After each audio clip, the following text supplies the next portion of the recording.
Hey guys, welcome back to the AJ Analysis channel and the first ever live edition of the Scouting for United series, where today we need to find a new right winger for the club. Jadon Sancho is almost certainly going out the exit door. Antony has obviously things going on off the pitch, but also isn't exactly setting the world alight on the pitch. So today we need to find a new right winger. Could it be one of these guys? Today we're going to find out, so let's get into it. How are we doing, chat? How are we doing? FP saying, hello AJ, what a match yesterday. Yeah, what an interesting match, or what an interesting last 20 minutes or so. What an end to a game. Very, very similar to the Brentford game in terms of that late drama, kind of, giving us something to be excited about. The late penalty save as well. Alex saying he loves Slabhead, I think we all do this morning. Mohammed saying Pedro Neto is so good. Brilliant. Very, very good player. We're going to talk about all four of these today. FP saying about talking about Pino. I'm going to talk about Neto today just because I think he's the one which most people are talking about. I think he's the one which people are talking about more than most probably. What we're going to do though, guys, what I've got for you today is, like I said, the first ever live Scouting for United. So we're going to look at each player individually, but also what we're going to do, if I just move myself across here, is we're going to look at different stats on all these players as well. Again, the green screen chops my arm off a lot. Hang on, let me just sort this out real quick. 1 second. Put myself over there. So yeah, we're going to look at all of these. We're going to look at different stats. We're going to look at, from a tactical point of view, how they're going to fit into the side. Because do you guys agree that United need a right winger? Is this something you think that United need, or are you happy with Antony? First of all, that's the first thing I guess to let me know in the chat. Do you guys think Antony is doing well enough to be our starting right winger, or do you think to go to the next level and really compete with the top teams that we need something new? Of course, probably not a priority position, FP agreeing, although to be fair, if Sancho is to leave the club, which now seems extremely likely, it does leave you with a lack of options, top level options. It leaves you with Antony and Facundo Pellistri, who Ten Hag doesn't fully seem to trust. So personally, I think we're in need of a right winger. I think it is something which needs to come in, because I think we're not scoring enough goals, but I don't see Marcus Rashford being dropped out of the team anytime soon. Rasmus Højlund is, of course, playing well and leading the line well, in my opinion.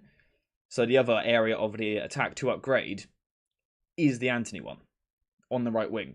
Do you reckon these players can be bought in the January transfer window? And yeah, Antony is good, but not consistent enough compared to other right wingers. And Zach saying Amad Diallo is an option too. Another very good point. He's another player though, I'm not sure Ten Hag fully trusts him just yet. And I think, again, if we're talking about, this level of player, these four are that next bracket up at the moment. The question about, do I think any of these could happen in January? I would say that Williams in particular could. His contract runs out next summer, so perhaps you can get him on a cheap in January. Kubo is a difficult one because linked with Real Madrid, also linked with Manchester United though. Bakayoko rejected about a 40 million move to Brentford in August, but I think that was him rejecting it rather than the club. But I think you could definitely bring him in. And Pedro Neto, of course, has been linked with a move away from Wolves for a few years now. Always had injury concerns, which of course we'll cover. I've got plenty of notes with everything here for you guys. But yeah, I think for the right fee, I think you could attract any of these in January, and I think it would be a case of trying to push Antony outside. So I guess the first thing we need to figure out is, what do we want from our right winger? So let me know in chat, guys. If you guys get in chat and let me know what you think is good about Antony, what you think's not so good, and yeah, what do you want from a new right winger? And also drop a like. That's an excellent point from Alex. If you guys could drop a like on the stream, that would be greatly appreciated. So I'm seeing Rashford and Antony are selfish. They won't pass to Rasmus. Yeah, which is arguably why you need a new right winger, someone a bit more creative. Antony has a lot of work rate, and I feel comfortable with him. Interested, so perhaps comfortable but not excited by him. Perhaps. Antony's work rate is good and he gives his all, but he has 6 goals and assists in like 35 odd games. Yeah, so I think what we need to try and do if we're looking for a new right winger is try and replicate that work rate and that tactical understanding, whilst also having more threat 1 versus 1, having a greater ability to go, left foot, right foot, either way, to score more goals, to create more chances, get more assists. I think that's probably what we're looking for. Pedro Neto is creative winger. I think we need him, but injury record is concerning. Yeah, I mean, I dare say FP at some point will bring us some stats, probably on the amount of games Neto has missed at some point. I believe this year he's already hit his best ever record for assists in the Premier League with 6. I think he's already hit that this season. Or was it the same as the last 2 seasons combined? It's something like that. Antony's defensive work rate is good, but needs better decision making. Yeah, I'd completely agree with that. When we bring up Neto, I'll mention injury record. Perfect. Thank you very much. This is going to be chopped down into a video at some point, so you'll probably get in a video, FP, mate.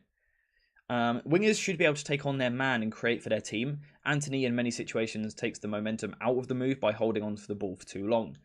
So I completely agree with that point, but I also think it's actually something he, at times, does well, because at times he kind of holds the ball up a bit more, rather than rushing it, which some of these other players do. So again, I think when we're looking for a new right winger, we need to kind of find a player who has that ability to retain the ball, slow the play down and keep possession for the side, more so than what, say, Rashford does on the left, but is also more direct at times and has that tactical understanding, I guess. I want a winger that has a good cross and wants to assist more than score. We've had too many superstars. Also, if they can replace Fernandes on crosses, that would be great. Kubo, what a player. Yeah, brilliant player so far this season, especially. I want my winger to use the whole width in the final third. Antony keeps cutting inside, and it's easy for opponents to be compact. It's ridiculous we're even in this situation in the first place, says Matt. Really not happy with Eric over this. Outside of defensive work rate, I always thought Sancho would gel with Ten Hag's football. I think we all thought Sancho would kick on under Ten Hag, and it just hasn't happened. Low-key, in Man United, we want wingers that can create and score goals. Rashford at times can do that, when he's on form especially. Last night, Rashford actually created a couple of good chances, but hardly safe for Antony. I thought Antony played okay last night, but again, he just doesn't get you excited. And Codename, you did call the 1-0 win. You're correct, you did. Bakayoko work rate is also good. Yeah, his work rate's brilliant. Definitely something we'll come on to. FP kind of mentioning what the Ajax wingers were doing, of course, under Ten Hag, which again is something that we need to take into consideration. Largely, they were both providing the width, but they were different in the way that they play. Sometimes we'd see Dusan Tadic there, who's a bit more creative. At times, we'd see Neres there, who was a bit more responsible for cutting in and trying to score goals. We saw kind of different iterations of it over the years. Of course, Antony was another one, who, for Ajax, was a bit more direct on the dribble. So, again, that's something perhaps we can discuss. Why isn't he doing that with United? I'm loving this chat activity though, guys. Keep it up. Antony needs the over-underlapping right back as well. Is Dalot good enough in your opinion, AJ? I think Dalot's proven so far this season that his form has been good. I think he's proven that he can do the job. I think the question is he quite elite level? Probably not. I think he probably, you could do with an upgrade. But I think at the same time, in terms of the overlapping and the underlapping situation, I think United needs more players over on the right-hand side. The team needs a greater balance because, if we're talking about last night, obviously this is a different lineup, but if we're talking about last night, we had Scott McTominay was often pushing forward alongside Rasmus Højlund, Bruno Fernandes was on the left, Amrabat was the pivot, and it just left Dalot and Antony as the only players on the right-hand side. And that's always going to be really difficult. It's always going to be difficult to create when you've only got 2 players down this side of the pitch. I think if we want an explosive winger, Nico Williams is the one for me. Surely that right half-space player should be Mason Mount. Yeah, in my opinion, it should be Bruno Fernandes or Mason Mount. I think it can be either of them. Ten Hag seems to disagree at the moment. Antony, as mentioned on your video, still very left. Man United still very left-sided. Hence, right-hand side is very isolated with Dalot and Antony carrying that side. So the thing is, I'm not a fan of leaving. Oh, apologies for hitting the mic. I'm not a fan of leaving players too greatly isolated. But if you want to play in that way and you want to have these isolated wingers, they have to be a different style. Because, isolating one side of the pitch is a good strategy in situations, as long as you're not doing it all the time. So let's say you're building this side of the pitch, right? I know we speak about this quite a lot. But it does have the effect of dragging teams over because the fullback has to come over, the centre-back has to come over. Now, this centre-back has to cover the space, which means this full-back has to cover this space. The same in midfield. Let's say someone's got the ball in this position. This midfielder has to come over, which means this midfielder has to close off the space, and this midfielder has to do the same, which then means that the winger has to start covering. So this is the benefit of building down one side of the pitch. You draw the opposition on, and then can you get the ball? Can you switch it out to the other side holding the width? Good weapon.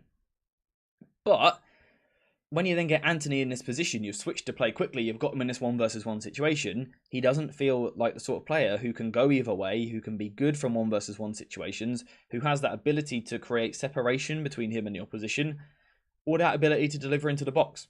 And that's the problem. So perhaps that's why we need a new right winger. That's what we need to look at today.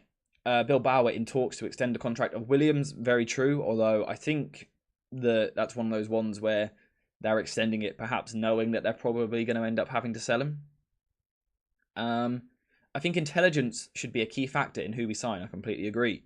Reasonably covered for explosive players and those that play with high risk need a proper high IQ decision maker pulling strings. Excellent shout. If we could somehow find the next Bernardo Silva, that would be lovely. Okay, so just out of interest, what would you guys like from a right winger? I'll just quickly get on screen again the four that we're going to look at. Would you prefer? Let me just give you two players. Let's go to Manchester City and look at their wingers. Would you rather this kind of Jack Grealish type winger, who I know he's on the left-hand side, but same principles, who kind of keeps the ball for his side, drags the team up the pitch, but doesn't really attack the box as such. He's more of a retention player, trying to, like I said, keep the ball, win fouls, drag his team up. He keeps the ball for your side. Or would you rather someone more like Doku at Manchester City now, who's getting the ball and taking on his man and really going at him in 1-versus-1 situations, more explosive, more skillful, more creative? What sort would you rather? Do you prefer more of that Grealish type, or do you prefer more of that Doku? And not only what do you prefer, but what do you think United actually need? Hear me out. For squad building purposes, I think we need to see the season out with Ahmad and Pellistri, so we evaluate whether they are good enough to keep or let go. Yeah, that's a completely reasonable thing to say. You know, kind of assess what you've got rather than looking to bring something else in. Need a playmaker on the wing, creating chances for a striker. The Doku type is what we need, IMO, because of Bruno, Eriksen and Mount. Doku type for sure. Doku for me. Byline dribblers are a game changer. I'm glad you guys are agreeing. So, what I like from a winger personally, in terms of if I was setting up a football team, what I would want from a tactical point of view is wingers holding the width. These days we see a lot of fullbacks, or certainly in the last 10 years, we've seen a lot of fullbacks which really bomb forward out wide. I'm not actually a massive fan of that. We were talking about this yesterday. I always prefer wingers which hold the width rather than the fullbacks. Because let's say, right, we're doing this same principle of overloading the ball down one side and then switching the play. I feel like when you're switching to someone like Dalot, who's a right back by trade, and you've got him in a 1-versus-1 against a fullback, it's not the same as a winger. The 1-versus-1 skill just isn't there.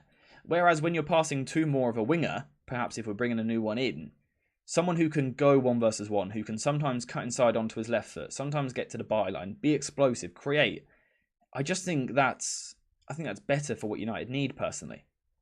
Now, ideally, out of these four, we're also going to get one which is quite balanced as well. So, let me know what you think. So, we're going to start off with Kubo. So, have any of you guys seen Kubo? I'm happy to stream as long as you guys want today, by the way. So, yeah, get in chat and let me know your thoughts. Have you guys seen Kubo? What do you know about him? Get in the chat and let me know what you're thinking. I'm just looking for my drink.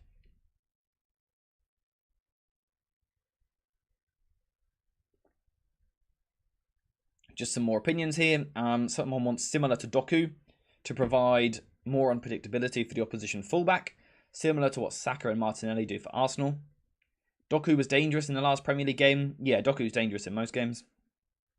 Definitely Doku. In the future, I think Ten Hag will go for his 3-2-2-3 with the isolating of the winger for 1-versus-1 situations. Codename going the other way a little bit, saying more of a Grealish type, to be honest. We need wide playmakers, given we have Højlund up front, who's not a false nine specialist like someone like Roberto Firmino. So the question then is, would a hybrid solution work? Someone like Jeremy Frimpong. Definitely something we could look into. But that's probably something that we would Need to look into probably more in depth in another video. So you guys haven't seen much of Kubo. Do we have any numbers? Has anyone got any numbers for Kubo they want to show up in terms of goal contributions and stuff this season? If not, we'll get into it because I have plenty of numbers here. If we're going to compare Kubo stylistically to a player, we are talking Lionel Messi vibe. Of course, there's levels to the game, levels of ability, but he's that sort of player. FP is just going to quickly grab us some stats. So we'll get those stats real quick, and then from there we will discuss Kubo. We'll do the same for Williams. We'll do the same for Neto and Bakayoko as well. And like I said, if you can't watch all of today's stream, don't worry. This is going to be chopped up and edited into a proper video for the channel. So don't worry about that as well. Muhammad Ali saying, yeah, I've seen Kubo this season. Zubamendi as well. Yeah, really good player. Neto is more direct than all of them, possibly. Kubo, Neto, Doku, all 4-letter names. Coincidence?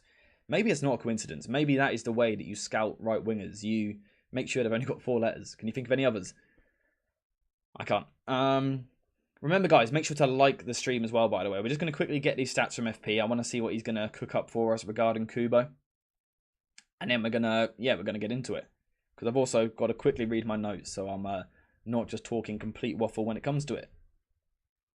I think what we also need to focus on is on and off the ball as well. I think in the past it's been easy to look at different players, particularly wingers and forwards, and say they're good at dribbling or they're good at crossing or whatever.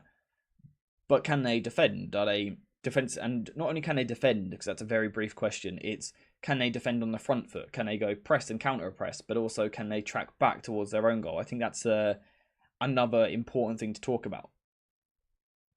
Kubo might go back to Madrid. Yeah, very possible. I mean, realistically, any of these players could go anywhere. It's just these are 4 which I think are available on the market at the moment. I think all 4 of them are quite gettable. So, yeah, why not have a look at them? Anyway, we are going to start with Kubo for today's video because his form at the start of the season has been brilliant for Real Sociedad. He's been absolutely incredible, setting the world alight, linked with Manchester United and a move to Real Madrid. And when you watch him play, it's pretty clear to see why. But do the stats back it up? Well, not actually massively entirely. We're seeing some good numbers here, non-penalty goals, the 87th percentile, shots total, the 81st percentile, progressive carries ranking well, touches in the attacking penalty area, and also successful take-ons. And you can see in his heat map just above me here that he's quite clearly a right winger. However, what you will see is kind of here he's holding the width, he's holding the width, he's holding the width, he's holding the width. Then he wants to come inside. So this is a player who will start as a sort of a wide winger, but once he's got forward into advanced positions, he wants to come inside. And if we go to the tactical board real quick and take Anthony out of the team and put Kubo in, you're going to see a different sort of player. A player who wants to come into these areas and link the play. He's quite a strong player considering he's quite small, but it's really his low centre of gravity which allows him to be effective. He's diminutive, he avoids tackles, but also rides tackles quite nicely. But the way he plays for Real Sociedad is he'll often start on the right wing, but he's not used as a traditional winger. He wants to come inside and link the play. He's borderline used as a 10 almost. He's coming into these areas and really responsible for being creative in these areas. And creative in these areas, he certainly is. He's got a brilliant eye for a pass in the final third, a side of his game which has really developed this season. So if he was to come into the club, when you've got someone like Rasmus Højlund playing on the last line, you could expect this sort of reverse ball in behind the defence. That could work really nicely. Especially, if we've, say, got Diogo Dalot bombing forward down the right-hand side. Kubo comes inside onto his left foot and is now going to combine and work from there. There's definitely something which could work. Again, if we go back to those numbers, if I can find them real quick. Here we go. We're seeing a player who wants to come inside. Looking at that heat map again, he wants to come inside and link the play. My concern would be, though, that in terms of those pass completion numbers, 71.3% of his passes are completed, ranking him in just a 32nd percentile for wingers. That would be a bit of a concern of mine, because United have players who do lose the ball. Bruno Fernandes, Casemiro, Marcus Rashford, Rasmus Højlund, they're all players who can be quite direct, and, their control isn't always great, often leading to turnovers. So that would be a concern of mine with Kubo. But what do you guys think in chat? What do you guys think about him?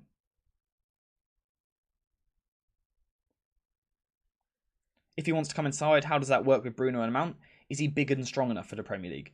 Well, it's difficult to say because some players can obviously get away with being small because they're so technically good that you can kind of, you don't get close to him. Bernardo Silva, for example, is quite small, not very strong. Because he's so good technically, you never really get close enough to put a tackle in. So it's difficult to actually gauge him. I think that the benefit we've got as kind of like scouting for players is that this transfer isn't going to happen yet. So we've got time to kind of watch him develop and kind of guess more about his game. Decent player, but wouldn't his presence make it congested for Bruno or Mount? We'll cover that in 1 second. Ten Hag needs to sit Bruno, Antony, and Rashford down and tell them to start creating more for Rasmus and Martial. Yeah, I think we have to see more chance creativity in the final third. How much would he cost to buy now? Truthfully, I don't have any idea. Yeah, I don't know. He is great, but he loves being inside like the Bernardo Silva, but he is so small. He's not great. Plus, he has a great calm personality. I haven't spoken to him, so I don't know about his great calm personality. In terms of how it could work tactically, I think it could work. So I think a fear with Kubo would be coming inside the pitch. Is he taking out Bruno Fernandes' space? Is he taking out Mason Mount's space? Potentially, if Bruno Fernandes or Mason Mount are high in the right half space, Kubo coming in could be a problem. However, he's got this natural pauser to his game. Now, a natural pauser is an ability to kind of slow the play down and play things at your own tempo and control the pace of a game. That allows players around you to move about a bit differently. So it could see a return of Bruno Fernandes more to a left half space, which is where he was really good a few seasons ago. If you remember when United were even more one-side heavy, Fernandes and Rashford down the left-hand side was deadly. That is something which an inverted winger could bring to the side. Perhaps with Casemiro and Amrabat playing as a double pivot, kind of holding things down at the back, an attacking right back getting forward, Kubo could come into these areas. He's shown this season his finishing has improved. He's become more deadly in the final third, although I still think he needs work in that department. His shot selection at times is a little bit questionable in terms of shooting when there's perhaps a pass available to him, but also taking the wrong type of shot. So perhaps trying to bend it into the far corner when he should be going for laces or lifting it over the keeper, that sort of thing. That's what we're talking about with shot selection. However, again, this is a reasonably young player, someone who could definitely develop in that area. In terms of out of possession, this is again an area where there might be a question mark or two. In terms of when you lose the ball, I quite like him in the way that he counter presses. I think he's good in that way. And I also think he's quite good at just standard pressing. For example, from a goal kick, he can work as part of a pressing structure, something that United do need to improve. So he does tick that box. However, my concern more so is negative transitions. Let's say the press has been broken, the left back's going to carry the ball forward. Is Kubo the sort of player to track them all the way and, be aggressive and be fierce and be intense in the tackle, work hard? Not entirely. He's not a liability defensively like some players are. He's decent from a defensive point of view. But I would have a question mark over, is he quite good enough? Does he quite put enough work in? That would be my question mark defensively, although perhaps again we could see that worked upon. Because he is one of those players where it is perhaps worth the risk because of what he does go in the other way. Like I said, really small but also quite strong in the way that he protects the ball. He's got that low centre of gravity coming inside onto his left foot. Really creative in these areas. An eye for a cute little pass into the box, which most players don't see, but also the ability to actually pull that pass off. It's one thing seeing it, it's another thing actually delivering the pass. I think he's really good in that way. I think his finishing could do with a bit of work, but I think he's shown in the early weeks of this season that he can be good in that area. Overall, I think he is a really decent shout. What do you guys in chat think overall, though? Isn't Ahmad almost the same profile? Yeah, I guess it's a similar sort of profile. Yeah, I think Kubo's a little bit quicker. I think he's a little bit more explosive, although not that strong, but he is quicker. Muhammad Ali saying, I forgot one thing. He is much faster than players like Bernardo Silva or Grealish. That's another thing which at times, we're talking about, is he physical enough? If you can be quick, sometimes that will allow you to get away from people, and that could help. Thanks for these lives in the day. Working from home can be so boring. Nice break in the day with some unbiased football chat. Thank you very much. Yeah, really appreciate you tuning and watching the streams. I'm glad they bring a bit of entertainment. Shouldn't we sort out our defence by signing a centre-back? Yeah, we'll look at plenty of centre-backs over the course of the season as well. I just thought something which people have spoken about a lot is different right wingers which could come into the club. So, why not look at it? We'll cover everything over the course of the season, though, don't worry. Just because United need a centre-back, we will cover that as well. Ahmad is the same type of player, but Kubo has much more quality and technique. Yeah, they can be similar profiles. I do think Kubo has that extra bit of quality. He's showing it in La Liga, whereas Ahmad's done it, no disrespect, in the Championship. So I think Kubo is more complete. He's kind of a level or two ahead in his development. He's further along. My worry is the height slash size of our squad currently. He is on the small side and would be bullied. That's definitely another concern you've got to have and something we've got to look at. And what you'll see, particularly when we come to Bakayoko, is that he addresses that a little bit more. But I think it's a completely valid point, absolutely. And these are all things that we have to consider when we're trying to scout these players and trying to find the right players to bring into the club.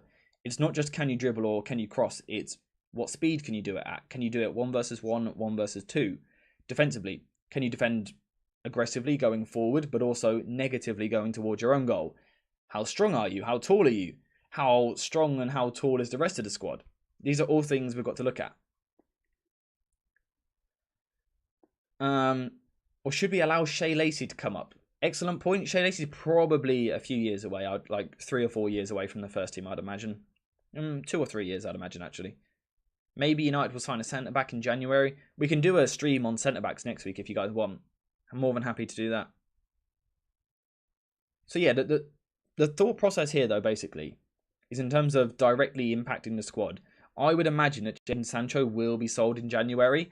You need, therefore, this attack needs a bit of depth. We can all see that.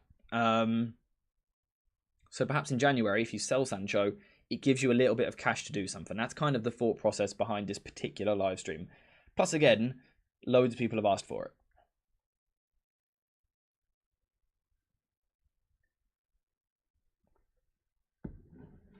But my other concern perhaps with Kubo would be very left-footed.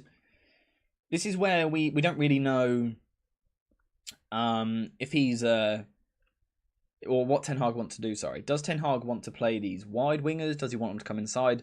Not too sure, but this is why we probably won't come to a conclusion as such today. We won't say, yes, this is the one. We'll look at some different profiles and then maybe decide what we would like, but also what Ten Hag might do as well. But I think it's about time that we move on to our next player. So, are we ready for this, boys? My take would be either develop Anthony or Ahmad, be a right wing, but move more central and sign Frimpong. Completely reasonable as well. I mean, like almost every right winger in this day is left-footed. That's a really good point, but some also can go both ways. And also some left-footed right wingers actually still keep the width quite a lot. So they're still different profiles. Anyway, let's move on to Nico Williams of Athletic Bilbao, who has been lighting up La Liga this season. He's a direct, quick, skillful, dribbling winger. A little bit old school. A little bit of a more old school traditional winger. Someone who wants to stand up his man, take his man on, and beat his man 9 times out of 10. And like I said, this is a direct player. Someone who's going to stand up his fullback and burn them. Now, what I really like about Nico Williams in his game is he's very, very two-footed. When we're talking about Kubo, he wants to come inside a lot. Williams is very different. He's very different because he can go literally both ways. And one thing which highlights this more than anything, actually, is if we go to his stats from this season, take a look at the heat map. You can see that a lot of this season so far, he's actually been playing on the left-hand side. So maybe that would be a slight concern. But in my opinion, he is more so a right winger. Someone who plays more on the right-hand side. But it's good that he can do either. Because again, if we're talking about replacing Sancho, a versatile forward, you're getting this with Williams. Now, in terms of if we look through the FBref report, we can again see this is a very good dribbler. 97th percentile for progressive carries, as well as the 94th percentile for successful take-ons. However, there is the concerning side again of passes attempted, only ranking in the 24th percentile, and a pass completion in the 9th percentile. Ish. It's not ideal. However, this is a young footballer, and I think the profile is still there to be really good. What do you guys think? Does this FBref report put you off too much? Ali with the super chat saying, good morning, AJ, and this awesome community. Good morning to you, or good afternoon to you, my friend. Good to catch you live again. I like the new setup and the format. Thank you very much. We're trying to improve it constantly. Thank you always for your hard work and dedication. Rest in peace to the legend Sir Bobby Charlton. Rest in peace indeed. Thank you very much for the donation. If everyone could say thank you in the chat and spam some love hearts, that would be greatly appreciated. Ali is the absolute legend, and his donations have pretty much paid for this new camera and this new setup. So make sure to say thank you. But what do you think of Nico Williams? Does this FBref report concern you too much? I think I would describe him as perhaps raw. Someone who is going to lose the ball here and there. I'm seeing people agreeing there. A raw talent, but coaching can turn him into a dangerous player. Honestly, I don't think any of the wingers we sign will be the finished article. Even Anthony has loads of holes in his game. Really good point. It is difficult to find that finished article. Let's see some more love hearts in chat for Ali, by the way, because I really, really do appreciate the donation. So let's make sure we see some more love hearts, because he's an absolute legend. Williams does drop his shoulder really well and accelerate to the left or right fast. Hang on. Need to scroll up. It's great to watch and a nightmare for defenders. Completely agree. Let me just quickly find tactical board again. So whilst Williams, he does have that thing in the or does have that question over his passing security and his ball retention, one thing you cannot question is that this is a guy who will excite you. A little bit raw, as we saw in those stats. A little bit raw. He will lose the ball here and there. But on my days, he's exciting in the final third. We talk about Anthony perhaps slowing things down too much at times. Nico Williams is going to do the opposite. He's going to inject a bit of pace. And again, like I've said a few times, go at his man. But what makes him such a weapon is that he is so two-footed. He's so skillful. He can drop a shoulder, again, hip swerves, open his body up and go on either foot, which makes it so difficult to defend. As a fullback, do I show him inside onto his left foot or outside onto his right foot? I don't know which way he's going to go because he's much more unpredictable, which makes him very, very dangerous. He's also really good with his creativity in the final third. Now, a bit like what we're going to see with all of these players in this list, is they're not the finished article. The end product isn't perfect, but I think we're seeing improvement in his output in the final third at the moment. I think we're seeing a player going to the next level in his game, and I really like his crosses into the penalty area. I don't know if you saw his game against Barcelona the other day. His crosses perhaps didn't live up to the hype in that particular game. But in general, I think he's got a really good delivery into the penalty area. And it's the ability to sometimes cut inside onto his left foot and bend the ball towards Rasmus Højlund. Or perhaps go wide down the line. Can he get to the byline, cut the ball back? That's an exciting kind of attacking prospect for the side. That ability to go either way and create chances in the final third. I think this would be a much more exciting player in the final third. Again, if we're comparing to someone like Doku at Manchester City, this is someone who's going to, get you on your feet, on the edge of your seat, willing something to happen. Williams does make stuff happen in the final third. He really, really does. Someone saying Neto is the only option. E saying that. Yeah, but we will come on to Neto shortly. Coleman's not a bad enough option as well.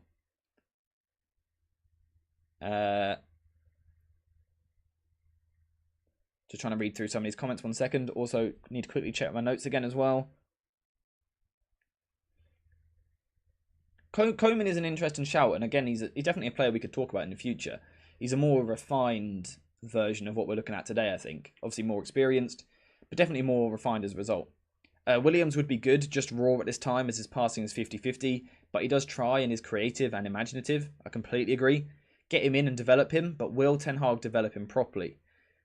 We'd have to obviously wait and see over his actual development as a player. But the good thing with Williams is that his contract does run out in the summer. Could you maybe sneak in January and do something? Now, there's talks his contract will be extended, but I still think there's room to go in there and try and make something happen. Would love Sane, but he's too important for Bayern and a former City man. Yeah, Sane would be a brilliant player, but I think it's unlikely. Rafinha is another good shout, though. He was someone I was suggesting last year instead of Anthony. He's another good shout. In terms of if we quickly go back to Williams. The other thing I like about Williams is his defensive work rate and the defensive side of his game.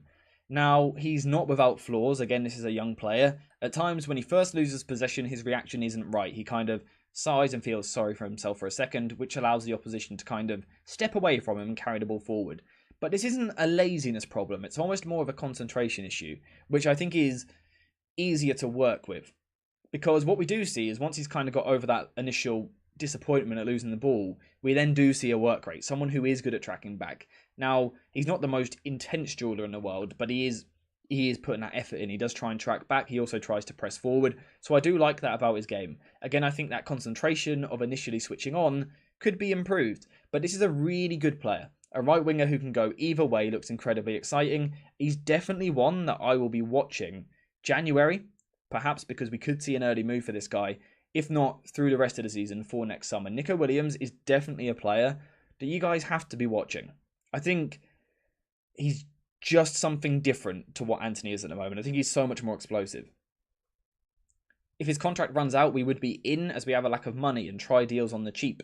So the idea here maybe is, again, we're speaking about it. If Jadon Sancho leaves the club in January for £30 million, let's say, does that give you the resources to go get Williams with his contract running out soon, get him on a cheap in January? That's the idea I like here.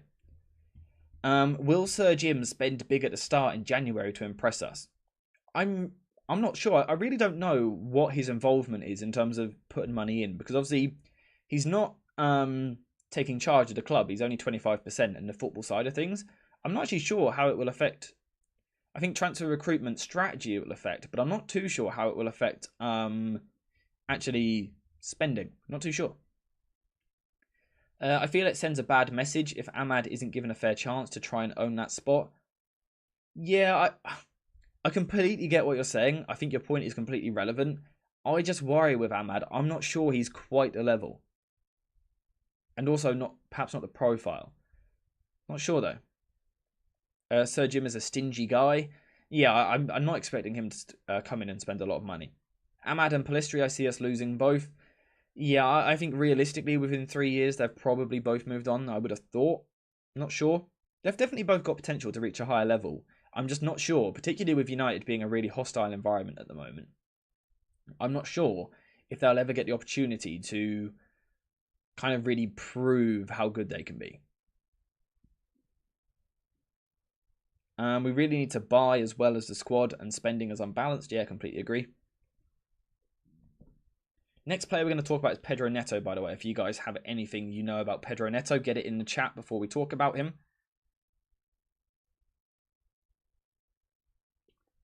How do you want Pellistri to grow up if he only plays 60 minutes in a month? Yeah, that's another really good point. It is difficult for him to develop if he's not being played. I just don't think. I think it with Facundo Pellistri. And I also think it with Amad Diallo. I don't think Ten Hag rates them. I'm not saying I don't. I don't think Ten Hag rates them that highly. I think if he did, we would have seen him given more of a chance, particularly in the case of Facundo. Codename saying, I think Nico would be good given his price, but would depend how much we sell Sancho. Don't forget Amrabat was on loan, not permanent deal. Yeah, again, obviously, this could be in January, this could be next summer. We're not too sure at the moment. But again, if Sancho is to leave, United do need a versatile forward in the squad. So we need to try find one for Ten Hag. Neto is a great player, but he is a much more direct player. Yeah, we'll definitely come on to that in a second. I think obviously his injury record as well would be a concern. Yeah. I think, again, like every single player on this list, he's really got his positives and his negatives.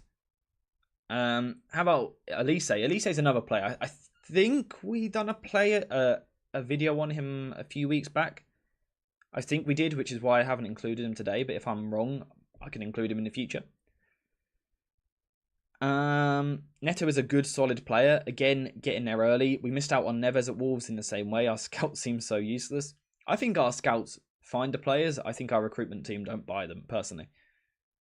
Yeah, Neto's another one who obviously the injury problems is a concern because he hasn't played enough minutes in his career. I did do a video on Elise. Yeah, okay, but we can definitely revisit that again before the end of the season, though, for sure. But if you want to go check out that Elise video, it will be on the channel somewhere. Cherky is another good shout for right wingers. Of course, there's a lot of right wingers on the market at the moment. I think it's probably the most vast market at the moment for position. I think there's some centre-backs about as well, to be fair. The centre-back area is quite good. But I think right wingers really is full of a lot of talents. I think there's a lot on the market. Obviously, I can't cover them all today. But yeah, I think it is a strong position in the modern game. I think there's a lot of players there. Our scouts were spot on, but our transfer and glazers in general was awful. Yeah, that's maybe the vibe I get. Hi, Alex, mate. Hope you're good. Good to see you, mate. Turkey is not that good this season, but also Lyon have been the same. Yeah, Lyon are my team in France. They're the team I follow. I'll be honest, I haven't watched them much this season, though, because the football's been absolutely terrible. So, like, I almost just haven't bothered with it. But yeah, I do need to get back on watching them because I know Kakare's a player I'm a big fan of. Someone like Cherky. Le Ponant seems like he's got something about him as well. There's definitely players to watch at Lyon, but it's hard to, when there's so many good teams around Europe at the moment playing good, exciting football, it's hard to find the motivation to watch a Lyon side, which is pretty terrible.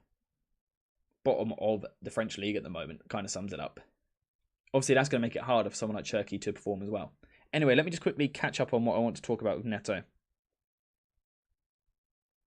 Jared Bowen. Jared Bowen's another shout. He's kind of more of an outside one.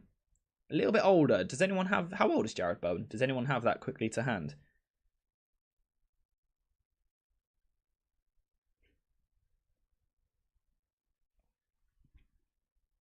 $27 years old? Yeah, that's probably going to put you off with any sort of Bowen move. How do you guys know that so quick? Do you Google that, or do you just know it? If you just know it, good ball knowledge.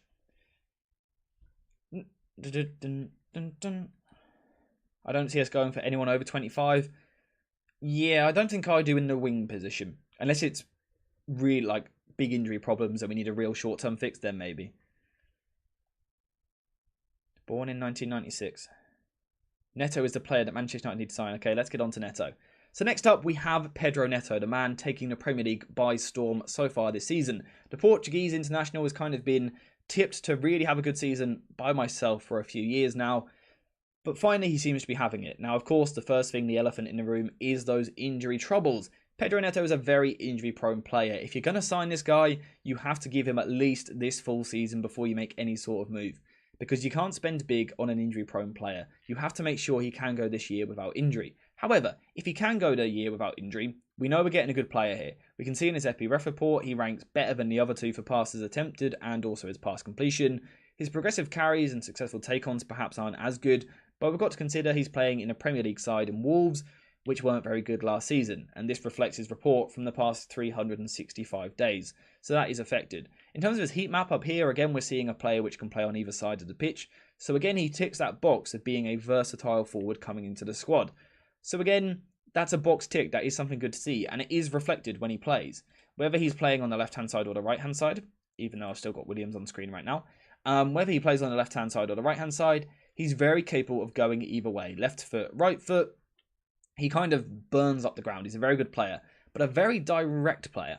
Wolves are not a side which have 60% possession every game. We often see them in transition, meaning that what we see mainly from Neto is quick, direct play. On the counter-attack, I think he would be unbelievable for this Manchester United side because his ability to pick the ball up around the halfway line and just drag his team up the whole pitch is phenomenal. He's unbelievably good at just dragging his team forward, making ground, getting into the final third of the pitch. That could certainly be a weapon in transition. However, the fact that we've mainly seen him in a transitioning side does mean we have to question a little bit more about how good he is in the final third against low blocks, against compact teams, a problem which United face more than against someone like Wolves. However, the counterpoint to that is that Neto has shown that he is a good tight space dribbler. He is good at dribbling in compact spots, he's moving inside, and again that low centre of gravity combined with a real good bit of strength allows him to operate in these positions. I think he could work on his link play a little bit here, you know, playing 1-2s off of a striker or an attacking midfielder or something like that. But in terms of purely on a solo level, this is a really good dribbler. Someone who can go inside onto his left foot or outside onto his right foot. And again, whichever way he goes, he's a very, very good crosser of the ball. A very good crosser. Probably up there with the best crosser we've got on this list, in my opinion. I think he's brilliant at putting the ball into the box. And I think that's something that United need to do more. When you've got a player like Rasmus Højlund in there, a fox in the box, sniffing out these opportunities, but also, you know, a big presence, good in the air, a big, strong, physical lad. I think you've got to find him a little bit more with crosses. Pedro Neto certainly could do that. Probably my main question mark over Neto in terms of an attacking sense would actually just be his goal return. As good as he's been this season in terms of creating chances, dribbling, getting his team up the pitch, I think he needs to score more goals to go to that next level as a player. And to move into that next bracket in terms of how highly we rate these people, I think he's a good player. But I think at the moment he is still about potential, although you could argue the same for every player on this list. But I do think that shot selection and that finishing ability does need to improve to take that next step as a footballer. I think something else he would need to improve if he really wants to go to the next level is also his defensive work rate. It's not great. Wolves, again, don't necessarily always press super high up the pitch. Neto isn't defensively intense. He's not too fussed about, really getting stuck in. That would be a concern, especially when you've got Marcus Rashford on the other side who has the same problems. Having two wingers with that problem, potentially problematic. And I think this is something which, United trying to sign him, but also any big club trying to sign him would look at. Can he do the defensive side? Now, this isn't to say he can't do the defensive side of the game. Perhaps it's managerial instruction. Perhaps he's asked not to press super high. Perhaps he's asked not to drop super deep to kind of save his energy for the counter-attack. It's probably something we need to watch more over the course of the season. But it would be a little bit of concern of mine of, does he defend hard enough? What do you guys think in chat? What do you think? Do you think that his defensive side is a concern, or does it not really bother you guys too much? Muhammad Ali knows Bowen's age because you got him in FPL. That's a good reason to know him. Signed a new 7-year deal at West Ham, though. Neto and Cunha in the first match was brilliant. They looked like going to score every time they counter. Yeah, if you remember that first game against the first game of the season, against Wolves, Neto was unbelievable. I think he's deadly in the way that he attacks. I think he's brilliant in the final third. My concern again is that does come in transition rather than again against a low block. That is my concern with Neto, that we're not seeing him do it in a big side where they have a lot of the ball. You are right, AJ. Scouts find youth, but board says no. I think it's the case. Apparently, Sir Jim is going to take over the transfer policy and daily running of United. He will hire staff that are experts like Paul Mitchell. Hopefully. Ronaldo saying, Neto plays better on the left, though. That's also potentially another concern with Neto. He's very good on the right, but is he another one of these players which he signed for the right wing but wants to play on the left? That would be a concern. I think some of you guys might be about to get an advert, so I'm not going to go into too much just while that advert is running. Should we have kept Alanga? I think in hindsight, with injury problems, we should have kept Alanga. I think if Alanga had never played for Manchester United and was to have a really good season with Forest this year, he would probably be on this list of players you should look at signing. I think he was always one, though, which needed more football than what he was ever going to get in the United first team. So, in hindsight, in a year's time, it might be easy to say, yeah, we should have kept him. But at the time, he was never ahead of Anthony. We thought we would have Sancho, Rashford, Garnacho. I don't think he was ever going to get into the team. So I think United saw it as an easy way to get a bit of cash. But, not like I said, it'll be easier to judge in 12 months, although then we are perhaps dealing with hindsight a little bit. Our physical team and coaches are really bad. Yeah, I think that's a real problem. I think the physicality of this side is lacking massively. Neto is potential, but is he ready for United in January? He doesn't defend well. Sancho would have been perfect as he created for Haaland, but something went wrong. Alanga looks decent now, same for Garner. Yeah, Garner's having a good season as well. I think he's another one where, though, we're perhaps talking about hindsight a little bit at times, because perhaps Garner's playing well because he's getting a regular run of football. He never would have got that with United. Doku injury record was also so bad, but City management and rotation is so good. Akanji and Gundogan were also injury prone. That's a really good point. The problem is United aren't run as well as City. That's the problem. We are somehow physically and technically poor. Yes, yeah, fair assessment. I think it's some of the problem, again, we were talking about it yesterday, with United being kind of caught between two places. I think this team, again, lacks identity. So what are your thoughts on Neto? Out of the three so far, who would you guys prefer?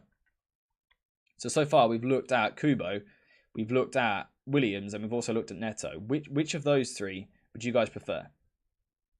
Can someone stop Man City? We're stopping them this weekend. Tactical preview on that soon.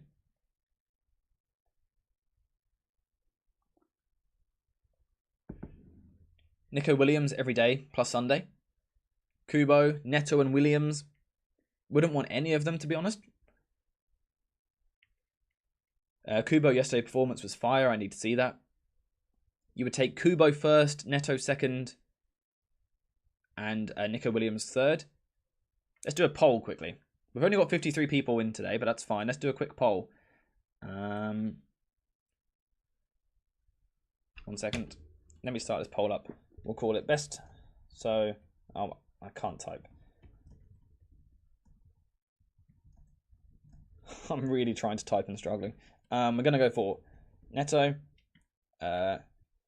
Kubo, and we're also going to go for Williams. So let me know out of those three, which we've spoken about so far, which you would prefer at the moment. It is those two we've looked at, right? Yeah. Pap B is saying, I've got a surprise name for you to check out. Let me know and I'll check it out. Williams seems the best so far as he is so explosive and unpredictable.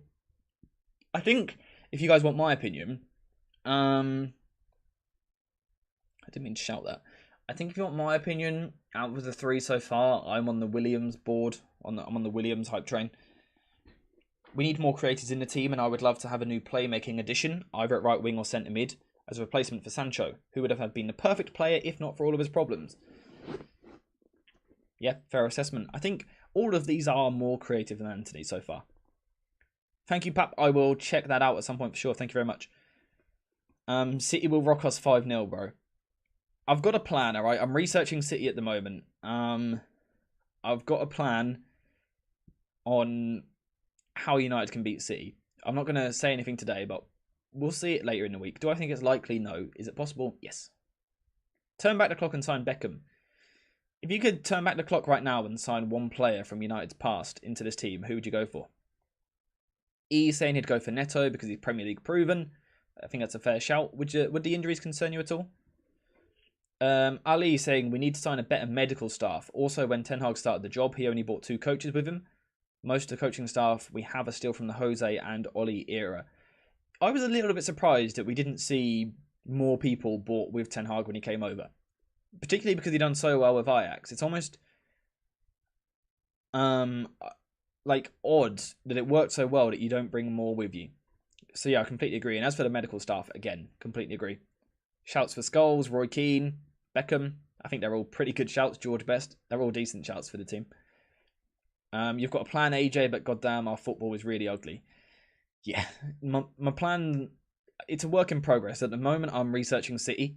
And then tomorrow I'm going to try brainstorm a bit more how United can exploit it and beat it. It's quite a task because that City side is quite good. Prime Rooney. Yeah, that's my shout personally, Prime Rooney. Just because he's my favourite player ever. Keane from the past, he would lead us and demand more of everyone, tell off the selfish players, etc. Very true.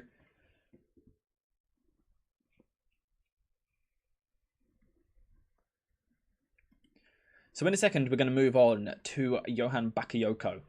Do you guys know anything about him? Because I doubt we have people here which watch a ton of PSV. Do you guys know much? Or not? Because if you don't, you're in the right place, because I'm going to tell you a little bit about him. I think he's probably my favourite. So do you guys know anything about him? If you do, get in chat quickly. Mercurial Blonde saying nope. Fair enough, I like the honesty. Left-footed right winger, spot on. Young Ronaldo. Oh wait, you're saying that's who you'd bring back. Got you. You know him from FIFA. Fair enough. Ali saying he doesn't know much about him. Saw him score a wonder goal a while back. Looked fast and can dribble well. He scored a nice goal last night as well. Now, I'll get into this properly in a second and also do a segment for the video. Again, we've got a raw player here. We haven't got a finished article, but it's something really exciting. E is saying he's seen him. He looks good. Yeah, I think he does. We're going to get into it, and I'm gonna let you know some of my thoughts.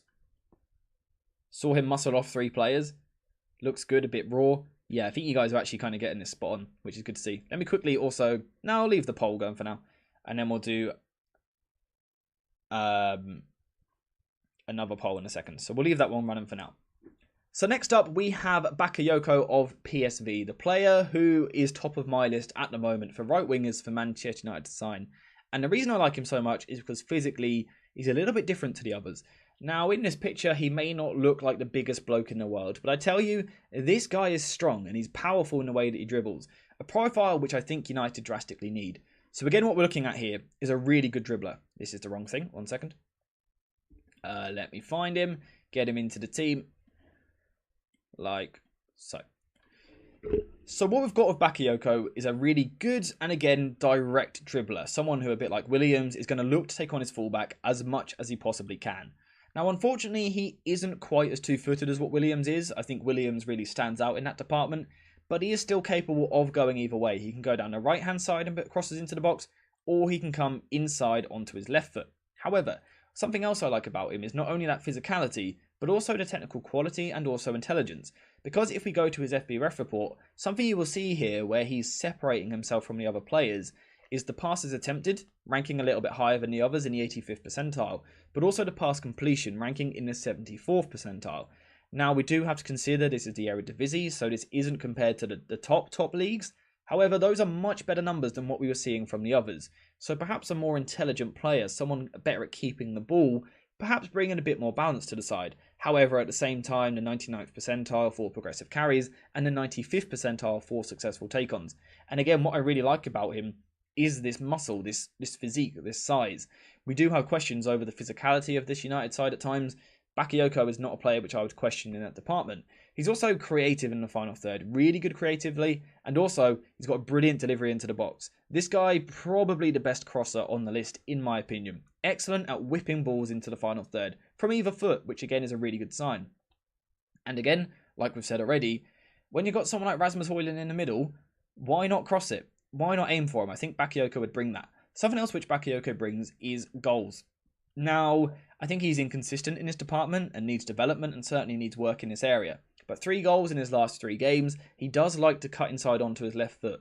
So I think he's very capable of being used as an isolation winger, where you build down one side and then switch it to him. I think he's very, very good as a 1-versus-1 dribbler. Excellent. But something you do have to consider is that he does like to come inside a lot. So it would be important that if he was to sign for the club, he would need to strike up a balance with someone like Dalot or Wan-Bissaka or potentially a new right-back coming in. The balance would be important. The understanding would be important. However, like I said, 3 goals in his last 3 games. Upping his ability in the final third, upping his output is certainly a good sign. And it's also just always good in general to see a player developing. If we go back to this and look at his heat map, I think that is reflected though, that desire to come inside. Again, we've got here, he's starting wide, and then he darts inside as I disappear off the green screen. But we can see that he wants to get involved in central areas. So again, this is perhaps a slightly different tactical profile to what United have worked with. Antony tends to start a lot wider and kind of hold that position. Bakayoko wants to come inside a little bit more. But that doesn't mean he's the wrong player, because if you look through those stats, the 78th percentile for non-penalty goals, the 97th percentile for shots, and also assists, he is effective when he comes inside, and he's really good in these areas, and I like that a lot about him. But perhaps my favourite thing about him is he's got all this talent on the ball. He's got the world at his feet on the ball. I think he's so good. However, he works hard when he loses possession. Again, being stronger and more physical than the other players on this list definitely gives him an advantage. But he's happy to press high and be aggressive, but also track back and, if needed, help his fullback in 2-versus-1 situations. You know, we've all seen it, those tricky left wingers that isolate your right back and your right back gets cooked. Bakayoko is the sort of player who will put the shift in to get back and try and help out his fullback. And I think that's something else which United need. Antony brings that currently, so being able to replace that with Bakayoko, but then also offer more on the ball, would be really exciting. And again, I think if we just go to these numbers, they're just phenomenal.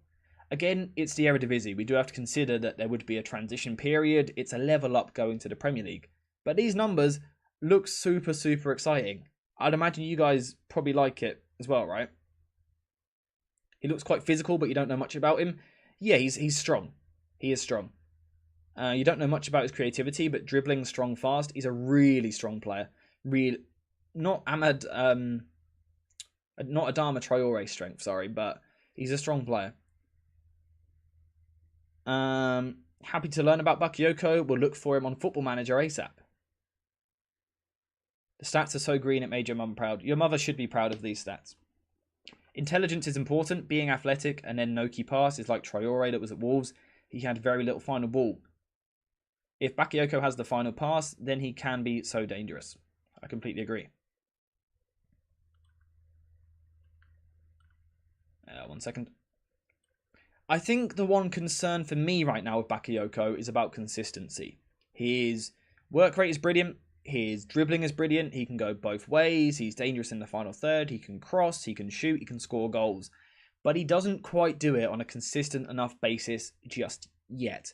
That would be my concern, his end product. I think he's an intelligent player. We saw that with his retention stats earlier. If we quickly go back to them, 1 second. If we go quickly back to these retention stats, we can see that his pass completion is good, his successful take-ons is good, his passes attempted is good. So I think we see a greater intelligence than some of these other players here in terms of retaining the ball for his side. But there is an inconsistency to his game. At times, his final ball can be a little bit disappointing. Early in his career, he does have these spells where he just fades out of it a little bit. And that would be a concern. But all of these players, like we've said already a few times, none of them are the finished article. They all have areas to develop. I think Bakayoko, though, has the real profile here for me to be the most special on the list. So again, you guys need to watch him, either for a potential January signing, if not next summer. At the moment, he is top of my list for right wingers. Dropping 100 million on Antony will go down in history. I never minded the Antony signing. I never liked the price.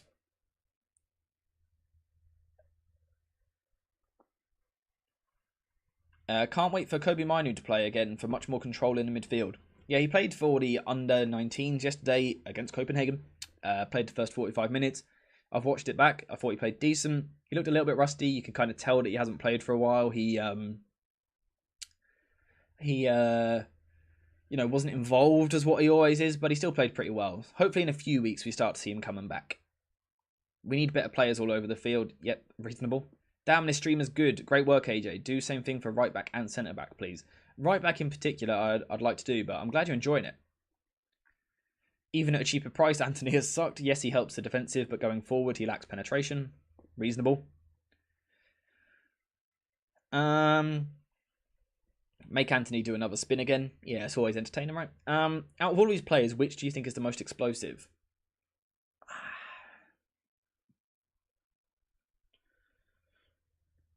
Really good question. They're all actually pretty explosive. I think what Bakayoko has is an extra power to his game. Again, we're talking about upper body strength, slightly broader shoulders, allowing him to hold players off, kind of sprint forward with the ball. But Williams is also incredibly quick. Kubo is also very rapid, really good acceleration. Neto's quick. So that's a difficult call. They're all quite explosive because that's a profile I really want to go for. Bakayoko is great talent, but I will not pay 100 million for him. Yeah, just to confirm, none of these are worth 100 million. I'd be looking to spend 40 to 50 on all of these. Casemiro and Amrabat in the midfield, we will lack creativity. Yeah, this is mainly a focus on the right wing. That's just a potential system you could use.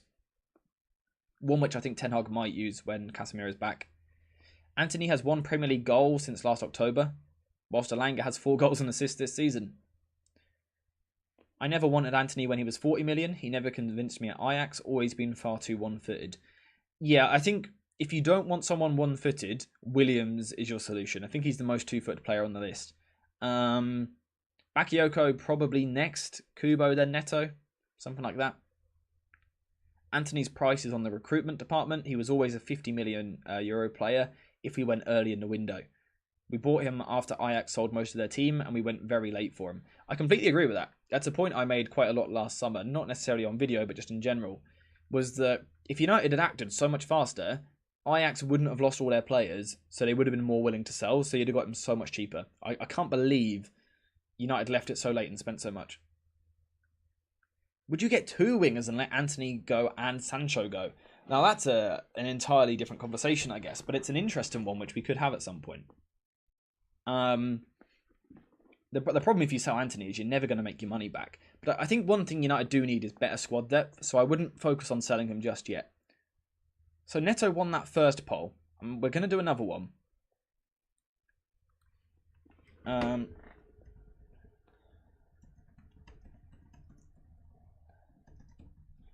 This is going to be, out of those 4, now we've covered all 4 of them, which one you think is best. So we've got Bakayoko, who we just covered. Before that, we covered Neto, I believe. Before that, we covered Williams. And before that, we covered Kubo. So, Who, out of those 4 which we've covered today, do you like the most? Bakayoko or Cherky are the players I like. Cherky is very two-footed. Cherky's an unbelievable talent. I think he's got the ceiling to be top level. My concern with Cherky is defensive side of the game. I think he's really bad defensively, in my opinion. What are your thoughts on Ten Hag's game plan for last night being so static? It feels like he wants to minimise risks, but total lack of movement makes it so hard to win matches, and it almost backfired. The problem last night for me was that United forced so many players so high, so early, and there was just no one in midfield. No one in midfield, and that was a real problem. Again, this isn't the lineup from last night, is it? If we take out... Have I got McTominay here? I can't see McTominay. 1 second. We can quickly talk about last night if you guys want. I do still need to do the outro for the right winger video, but quickly talk about McTominay or United in general last night. It wasn't great, was it? We often saw Bruno Fernandes, I said this in my video, dropping between the centre-backs. Amrabat would be here. Reguilon's going to push forward. But United just pushed far too many players forward. I understand the idea of pinning players, but the midfield was vacant. Hang on, if you guys give me 1 second, I'll just put you on a different screen. While I look for it, I'm going to try and find something like a still from last night where it looks really bad. Ten Hag ball is still a fraud. I mean, at the moment, yeah, I agree. Dude, the names in the poll don't show for you. Oh, sorry about that. So the first was Bakayoko, is number 1. Neto 2, Williams 3, Kubo 4, I believe. I don't mind a one-trick pony as long as you can't stop him. Ian Robin-esque. I think a lot of people have had that opinion recently. I just quickly want to show you a tweet from a Twitter account yesterday. Of course it's a Twitter account, where else would it be? This is a still of United's build-up yesterday. What is going on here? How are you meant to... Where are the centre-backs? Where are the defenders meant to pass? This is the Twitter account if you want to check it out. Really good Twitter page. But look at the gap in that team. Can I go full screen with this? 1 second. Is that better? Let me just see if it loads. No, it's not great, is it? The gap is horrendous. I don't understand why United are doing that. So yeah, that was my big problem last night. I spoke about it in my video this morning, but I didn't have time to actually get a shot of it. But yeah, what's this formation? Someone said it there, like a 3-0-7. What is it? I don't understand. So yeah, that's not great, but we'll cover that another day. Do you think United have the wrong profile of players for Ten Hag's playstyle? I don't want to repeat myself too much, but I think United find themselves in a situation where you've got profiles for about 3 different systems. You've got some of these players which suit transitions, some which suit possession, some which suit pressing high, some which suit dropping deep. I just think it's such a mixed bag, and it makes it so difficult. Yeah, Ali, you're spot on. The only pass available is the ref. Like I said, I think that's why he blew the whistle early in the first half, because he just got bored. He weren't getting passed to. He saw himself in space. Amrabat looks like a good bench player, not a starter for United. The problem with Amrabat is the type of player he is. You've got to get good players around him. You can't have a controlling player and then the rest of them are pumping the ball forward. You have to get the best out of Amrabat. Others around him have to do much better. So I think that's the problem with Amrabat at the moment. Also, he's played 1 or 2 games in midfield. He's playing with Scott McTominay in midfield, which, no offense to McTominay, he's pushing forward strangely early. He's playing as a second striker, which is really limiting what United have in the middle. And when Bruno Fernandes is behind him, and again, if we were to go back to that picture earlier, I don't know how you're meant to do well. I've seriously never seen a ref blow that early. Yeah, it was more than 15 seconds even, wasn't it? Yeah, it was quite impressive. I've never seen anything quite like it. It was quite funny, though. It added to the agenda of the half, I guess, of it just being absolutely terrible. So at the moment, Bakayoko has 46% of votes. Nico Williams has 33%. Neto has 21%. Kubo on 0% of votes at the moment. No one wanting Kubo. How come? What is it? Okay, actually, next question. Whoever you voted for, so put whatever player you voted... Now Kubo's got a vote, well in. Write down whatever player you just voted for. Then put a dash and give me the main reason you want that player based on what I've said today. Based on today's stream, why do you want that particular player? 10 years of rebuild, 1.5 billion spent, and we still need fullbacks and a right winger and a centre back. Yeah, I think you've hit the nail on the head there. We need a deep-lying playmaker again, not a surprise. We play so much better when Eriksen's playing. The problem with Eriksen is he just can't play more than 45. He's really good as a second-half player at the moment, but he doesn't seem like he can play an hour. What are your thoughts on Lissandro in the Kimmich role? I like the idea of it. It's definitely something we could discuss more in the future. So Codename saying that he voted for Nico Williams because he is two-footed. Very good reason. Danny Quinn saying he voted for Neto because of his creativity. Pap B saying was Neto, but now Williams, based on this, because Williams is more versatile. Alex saying Bakayoko. Bakayoko sounds fun to watch. He is fun to watch. Williams is fun to watch as well. I do recommend it if you guys can do it. Go watch some of these guys. They are good fun. It might make you kind of hate the wing play at United currently. It might make you feel bad about the club, but these are real good options. They're real good players. They're just fun footballers to watch. Anyone else going to give their reasons? Yeah, it is facts. It will make you not like watching United, but it is fun to watch these guys. So at the moment, Bakayoko is 42%, Williams is 31%, Neto is 23%, 4% for Kubo. Muhammad Ali saying, I want Bakayoko because I know much more about him. It's a great reason to start off with. And I really, really like him. Fast, not one-footed. Pardon me. And one thing you forgot to say is that he can play as a 9, just like Martial. That's another good point. I think versatility is important. Ali saying Bakayoko for his physicality. And again, I think that's spot on. I'm going to spam some love hearts for that in chat. Oh, that's the wrong thing. Have some love hearts for that, because I think physicality is really important. Franco also saying Bakayoko because of his strength and also his good ball retention player. I do like these numbers. Do you guys have a major concern? Let's say we're looking at Bakayoko here and these passing numbers. Do you have a major concern that he's ranking in the 74th percentile compared to, say, Kubo in the 32nd percentile? Now, actually, the pass completion rate is about 6% difference, which isn't crazy, but it adds up over a season. So we've got 71.3% pass accuracy for Kubo. For Williams, we've got 65.4%, which I think has him as the worst retention player. With Neto, we've got 74.5%, which is a step in the right direction. With Bakayoko, we've got 77.9%. DJ Infermo saying Williams for his versatility, his speed, he's a workhorse, link-up play, and decision-making. I like it. I like that you're giving him more than one reason. It's good to see. Physicality team forever. Bakayoko team is top of the league, while Williams, Kubo, and Neto are not. Obviously, that's very, it's not purely down to the player, though, obviously. I feel Williams has been here for a while and on the big stage, and Neto.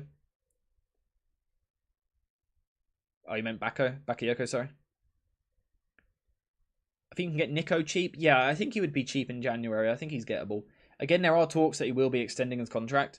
But that might just be a game which is being played. Imagine Bakayoko, Højlund, Rashford front three. There's a lot of size in there. There's a lot of strength in there. There's a lot of speed in there. Obviously, right, we need to kind of prefix all of this with United have to improve the midfield first, the defence first, for these forwards to even get the ball. But if Sancho is to be leaving the club, which looks the case, we do need to find a replacement. Yeah, obviously Codename is exactly what I was kind of then saying. It's difficult to know what sort of right winger we need because we don't know what Ten Hag wants to do. We don't know what direction he's taking it in. So, yeah, it is hard to guess. I'm going to end the poll there. Congratulations, Bakayoko, mate. Highlight of your career. You've made it top of an AJ analysis poll. Put that on the CV. You can see the percentages there for those of you that are interested. Do you guys have anything else which you want to talk about today?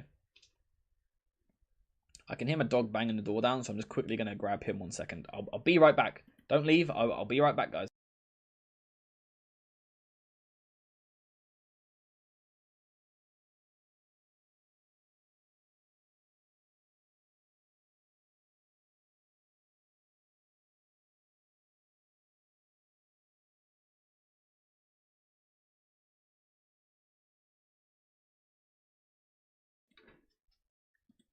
I'm back. I told you I'd be back. I guarantee he wants to go back out the room in about 5 seconds. You good? You good? Bigger question is, can we get any money from letting Sancho go in January? Or will it be a loan to get him out temporarily with a possible future buy? Yeah, again, financially, I don't know the situation. On the channel, I try and cover as much as possible. But, you know, we don't know the financial situation. We don't know what's happening with Sancho. We don't know the ins and outs there. Pat the dog for you. I will do indeed. There you go, Buster, mate. That's from Mohammed.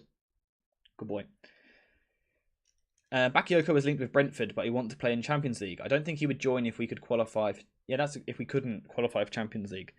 That's actually a really good point. To attract any of these players, because I think these four are going to be heavily chased. If they all stay injury-free and continue the season the way they've started, people are going to want this guy. Or want these guys. Shake the dog's hand for you, Anthony and Dallo style. He doesn't look very happy with me at the moment, so I'm scared he'll attack me. You good, Buster, mate? You good? Good boy. Do you want to come on camera or no? No? Okay. What do you think of Marcus Edwards from Sporting? I watch a lot of Sporting Lisbon, my favourite team in Portugal. I think he's a player, there's just something missing from his game. It's hard to put a finger on it. I think also when I watch Sporting as well, I'm often kind of scouting their other players, so I almost don't pay enough attention to Edwards a little bit. But yeah, he's quick, knows how to dribble, can shoot and make crosses. The only thing he lacks is physicality. Yeah, I think he's a good player, Marcus Edwards. He's another player which we could look at in the future. Are there any... No, that's not what I was going to say. What's the next position you'd like me to do this video on? So basically, or a stream on. What I've done today is, this is going to be actually put out as a video. So it'll be chopped up, edited and put out as a video. But we can do that in the future. Have you guys liked this style? Have you enjoyed this style, doing things a little bit differently? Pardon me, apologies. Kind of.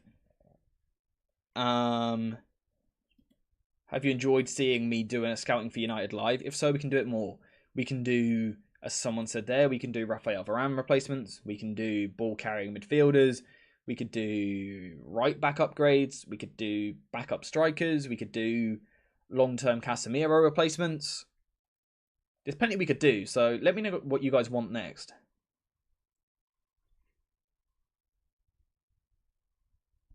You guys like this content? Yeah, like I said, this will be chopped up and edited and put out. Well done, AJ. Live is definitely more fun. Yeah, I want to live stream as much as possible. I was going to live stream tomorrow afternoon, but I don't think I can anymore because I got something else I need to do. Partly to do with other videos coming up, but I will be live streaming on Friday afternoon, previewing the Manchester City game. We'll also have a video on that, and then Sunday after the Manchester derby, I then want to go live again. So Sunday night I want to go live. So we've got today. So we were live yesterday, live today, live on Friday, live Sunday evening, live next Tuesday, previewing Newcastle. Live next Wednesday with another one of these streams. And then live next Friday, previewing Fulham, etc. Ali saying... my voice just completely went. Excuse me for that. I know it's off topic. If I would sign two players from the past, it would be Batistuta and Ronaldinho. Both we almost signed them under Sir Alex, and I cried when it fell through. Unfortunately, it's a bit before my time, so I can't say that I was in tears. What player, just to everyone in general, what player has had you guys really heartbroken that we didn't sign them? What player were United really close to signing and never did? Maybe a deep dive on Hannibal. He's a player who's kind of disappeared the last couple of weeks, hasn't he? Could Kobe Mainu play versus City? I think it's unlikely. He played for the under-19s yesterday and only played 45 minutes, so I doubt it. Kane's not a bad shout. Frankie de Jong. Frankie de Jong is definitely a recent one, perhaps a bit of recency bias. Mine would be, I think it was the year David Moyes came in. We were linked with Thiago and Tony Cruz all summer, and we signed Fellaini. Obviously, I'm quite young. Yeah, that's 10 years ago now. With the options of Thiago and Tony Cruz, and we ended up with Fellaini is criminal. Criminal.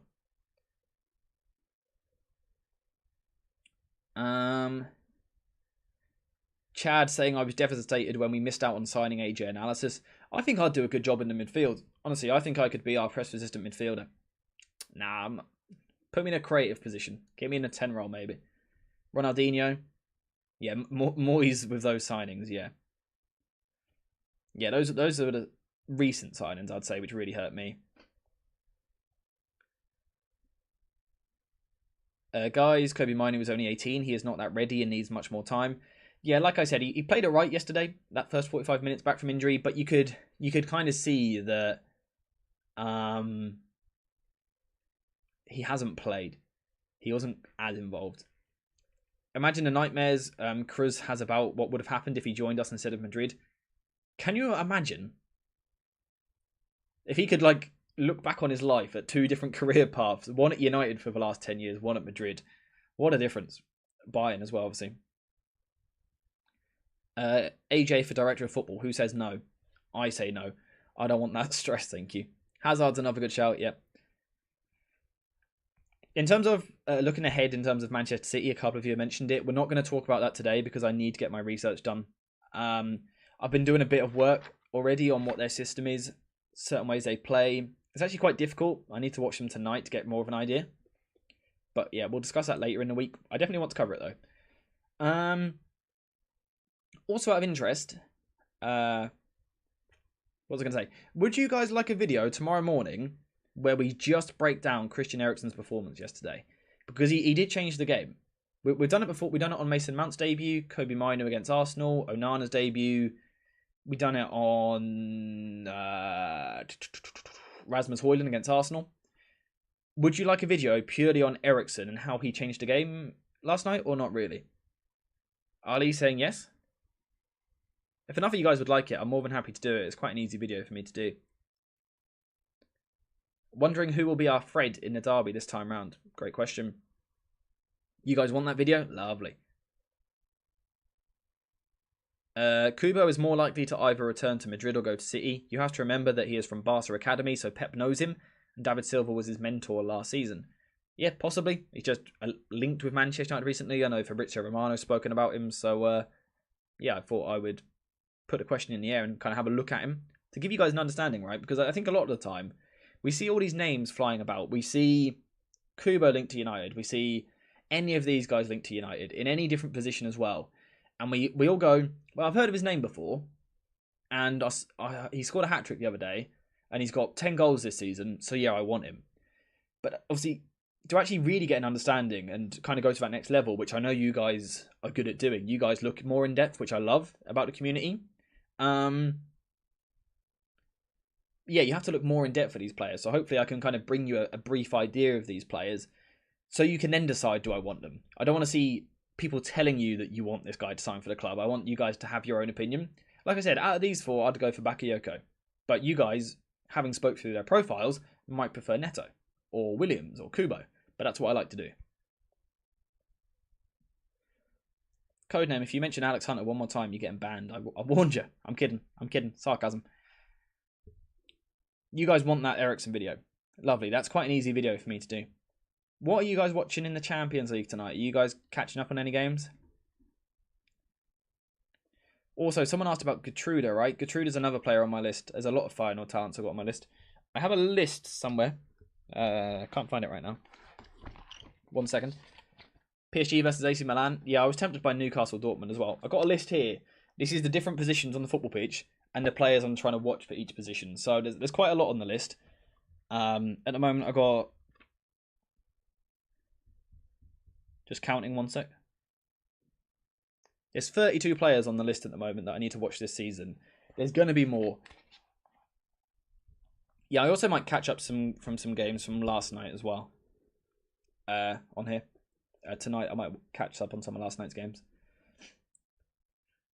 Have you guys got any players you want me to I'm not necessarily going to respond to everyone in chat which says a name, but have you guys got any players you want me to look at in the future?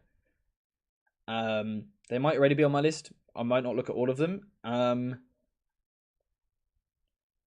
Zubimendi is a good shout. I need him on my list. He should already be on my list. João Neves. I love João Neves. I have covered João Neves before. I think he's a brilliant talent. Veerman, another good shout. Onana was great last night. I thought he was quality. Ali with another donation. Thank you very much. Saying big love to AJ and all of you guys. Hands down one of the best upcoming growing channels here. I really love the interaction and the civil chat. One of the big reasons I always tune in. Road 20k. Thank you very much for the donation. If everyone could spam some love hearts for Ali in the chat below. Again, his donations are pretty much paid for the new camera and the green screen setup. And it's taken the content to the next level, I think. So thank you so much, Ali. I really do appreciate it. Spam some love hearts. I'm going to get that channel membership sorted for you guys soon. Ali, I think that badge would look great next to your name and also your custom emojis. Thank you so much for the donation. And yeah, 20k soon. 20k soon. 20k soon. By mid-November. It's my birthday, actually, November 9th. If we could hit 20k by then, that'd be quality. Let me write a couple of these names down, which you guys are saying now. Oh, apologies. I think Zubimendi's a really good shout. He should already be on my list. I'm not sure why he's not. Veerman, I believe, is already on here. João Neves is a player which I'm kind of actively following anyway.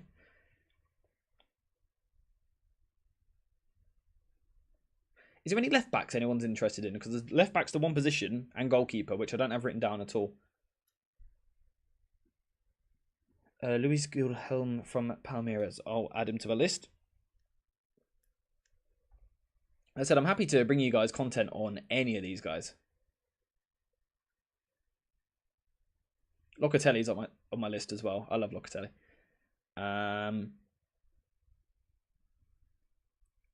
Like I said, realistically, you won't get videos on all these guys because, you know, bringing you guys videos on 40 different Scouting for United episodes, as well as previewing and reacting to every game and doing other content, just isn't possible.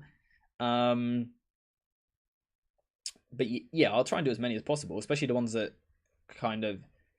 Pap, what position does he play? What position does he play? But I'm happy to watch that game back, so yeah. Yeah, also, when you're saying these players, put a position with them as well. Alfonso at left back. Why not? I'm curious what happened to Amrabat, where he was spraying past during his day, and suddenly now he isn't doing that anymore. Hang on.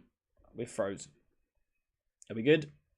There we go. I love it when the camera freezes, by the way. You always catch me putting the most horrific face. What was I saying? Oh, about Amrabat. Yeah, truthfully, I'm unsure. I think it's mainly down to Ten Hag. I think he's making weird decisions, which isn't helping Amrabat. So, yeah. Yeah, Elise is on the list. I'll also add another one now. Kovar, currently top of Bundesliga. He's not playing though, right? I don't think. Poor guy. Lazar is an 8. And sometimes, I can't see what that other word is because it's behind the emoji. Sometimes a right wing.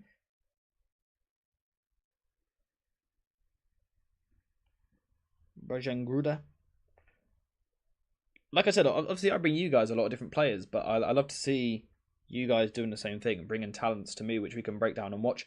What I would love to do, at some point, I might do it when we hit 20k. It might be more of a 25k or a 30k thing. Yeah, Andre's on the list. I'm watching him more though, don't worry. What I want to do is open up a Discord server where you guys can join the Discord server. Maybe if you're a member of the channel, we could do it like that. Maybe it'll be free. I'll see. That'll depend. See what the interest is. But we'll do a Discord server where we could actually watch games or watch footage on there and scout players like that. Because I think it means you can get away with copyright. I need to look into it. But I think, for example, we could watch a game on stream and... well, not on stream, sorry. We could go into Discord, watch, say, this game of this player against blah, blah, blah. And we can literally scout players in a Discord together. So you guys can be getting in chat like that. I think that could be a really cool way of doing content moving forward. Is that something you guys would be interested in? It might be a membership thing. If it is, it would only be £2 a month. I might do it for free to start off with. I'll see. But would you guys be interested in that sort of thing? Boniface is on the list. Yeah, Ivan Toney's on the list. They're all here. Marcus Leonardo as well. Santiago Jimenez. They're all on the list.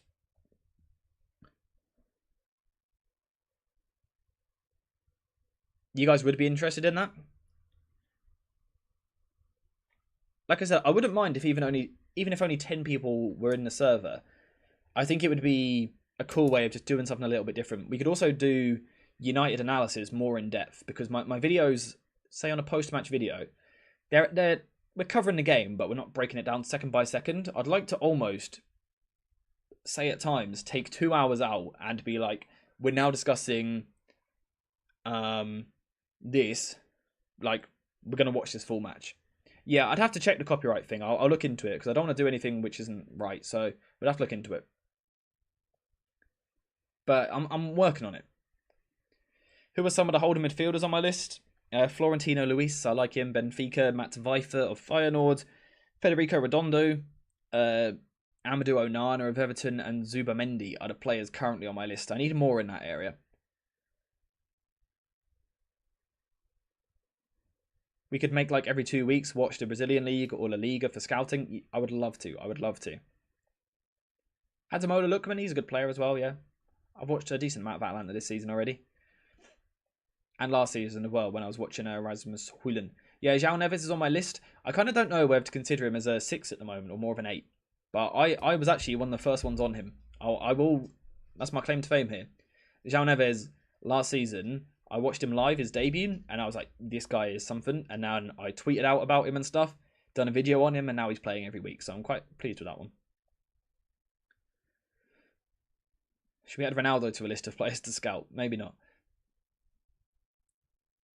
Well, he can have one last dance at the club, surely.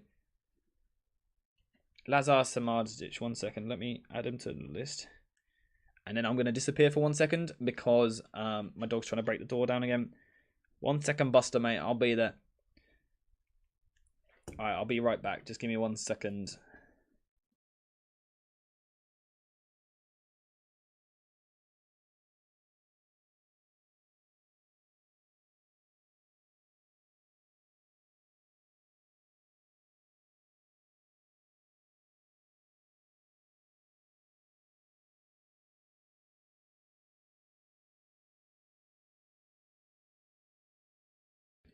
I'm back. Maybe if we hit 20k, you get to see the dogs as well, because they are adorable. Maybe that's a 20k feature. Yeah, Pup, you did tweet me about João Neves as well. You did. Yep. Yeah, I've just added Lazar to the list. What's my list for box-to-box midfielders and number 8s? At the moment, we've got Javi Guerra. We've got, I don't know how to say his first name, but Palacios from Leverkusen. Kakare still, Maxime Lopez, Barella, Kepin Thuram, Locatelli, Joey Veerman, João Neves, Andre. There's quite a lot. Yeah, left backs I'm interested in as well. You said about Kerkez, right? From Bournemouth, he's really good. I've liked the look of him in the opening weeks. Yeah, I've been impressed by him in the opening weeks. Was it you that said about him? I can't find it right now. But yeah, he's had a good start to the season. I've been impressed by him. Obviously, a new transfer.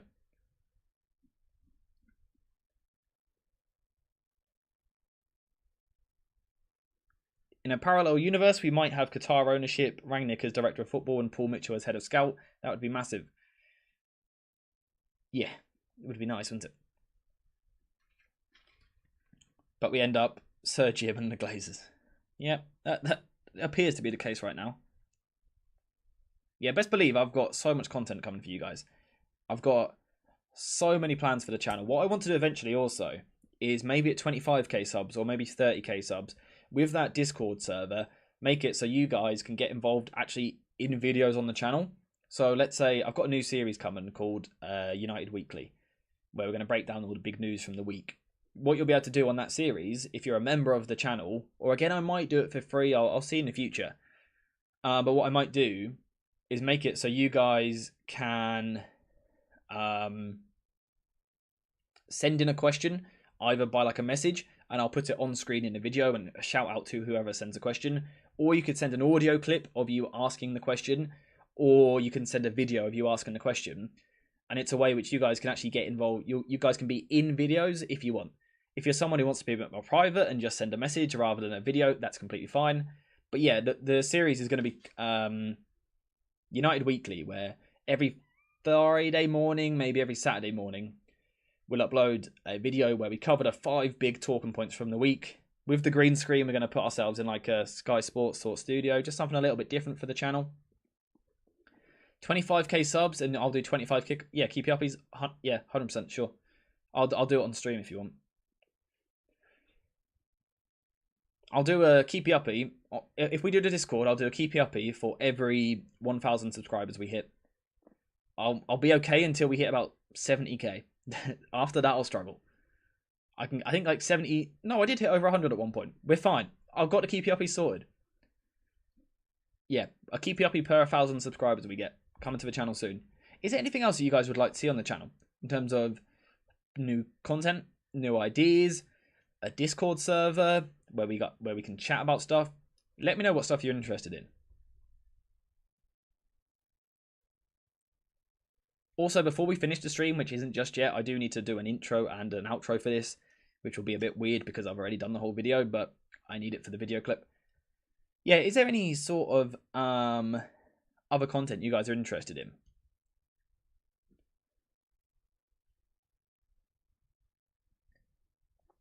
$70k hit the goalpost first time. I'm not very good at football. I can do 70 attempts at hitting the crossbar, maybe. AJ, if United beat City, you have to do a video with the cap backwards. I'm not sure that's a good idea. You guys can vote if that's what we're doing. I'm happy to make the deal if you guys want it. I don't think you want it though. I don't think you want it. I would love to see you wearing a red cap when we lose or doing bad. The problem is I like my black cap and we lose a lot, so that'd be a lot of red cap. We have the white cap somewhere, which is like our crisis cap. We could bring that back. I have to wear an extra cap for every 20k. Now we're talking. Yeah, now we're talking. I like that idea. You guys are cooking up some real good content. Is there anything different you'd like to see in terms of video content rather than just how many hats I'm wearing or what colour hat I'm wearing? Also, we have to why does everyone love the cap so much? Or hate the cap so much? Why is the cap such a talking point?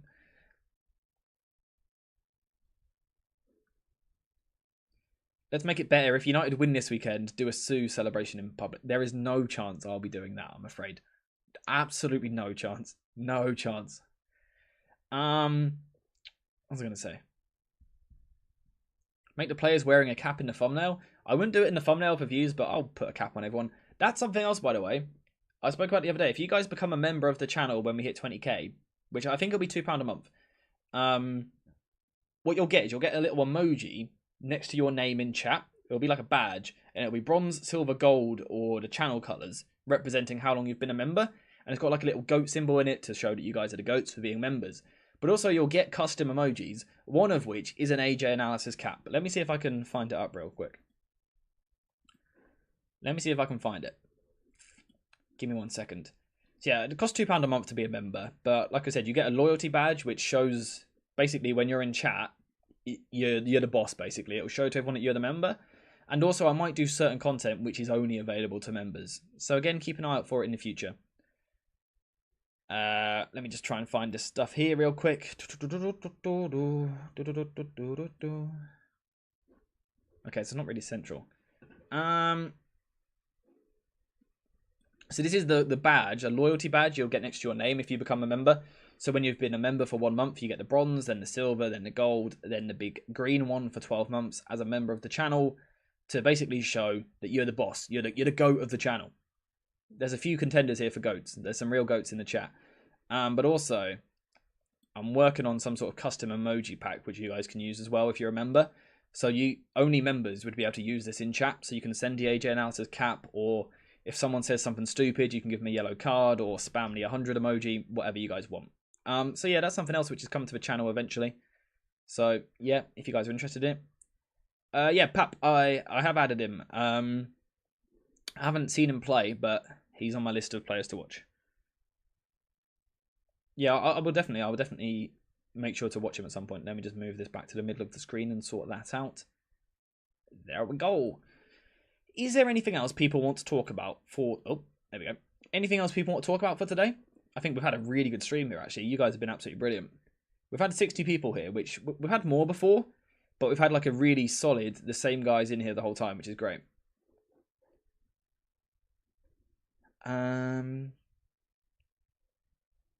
Jimenez from Feyenoord's a good player.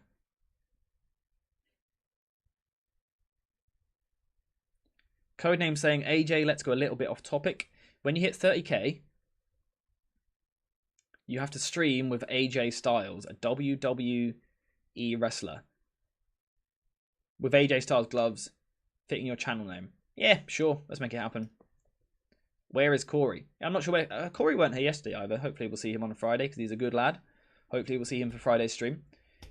Something else we could do to Discord server, by the way. This will have... some of you will not be interested in this in the slightest.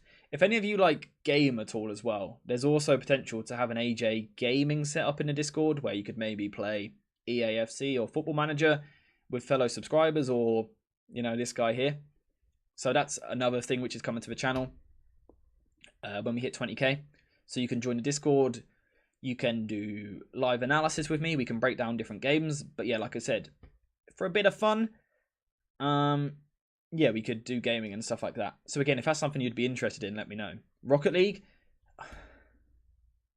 I'm horrendous at Rocket League is the problem. Do a room in Discord where we make Scout Report. I would love to do that. Yeah, Rocket League, I'm so bad at it. I'm so bad at it. It's unbelievable.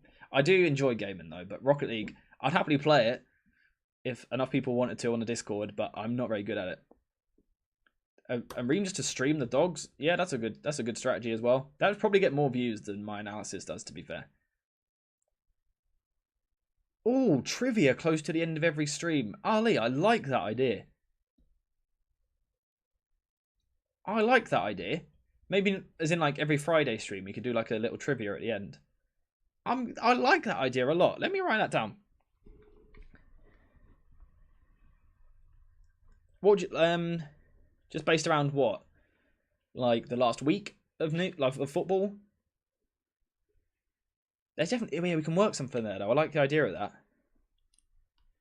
What am I writing? End of stream. Yeah, I like the idea of that. Good thinking. Yeah, so codename, similar to what Ali's saying, I'll happily do a quiz. I love a little quiz. Maybe every Friday we'll do a quiz at the end of stream. I don't know if I can get a reward set up. I'll look into it. I like the suggestion though. That's a really cool idea. It'd be cool if we could get a prize of some description. I don't really know what the prize would be. Maybe the prize would just be you get a thumbs up and a well done and a pat on the back. That's good enough, right?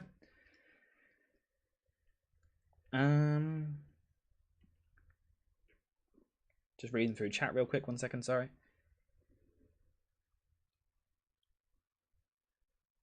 So I've just seen there's a young right winger at Arsenal called Saka. I'd love United to scout him.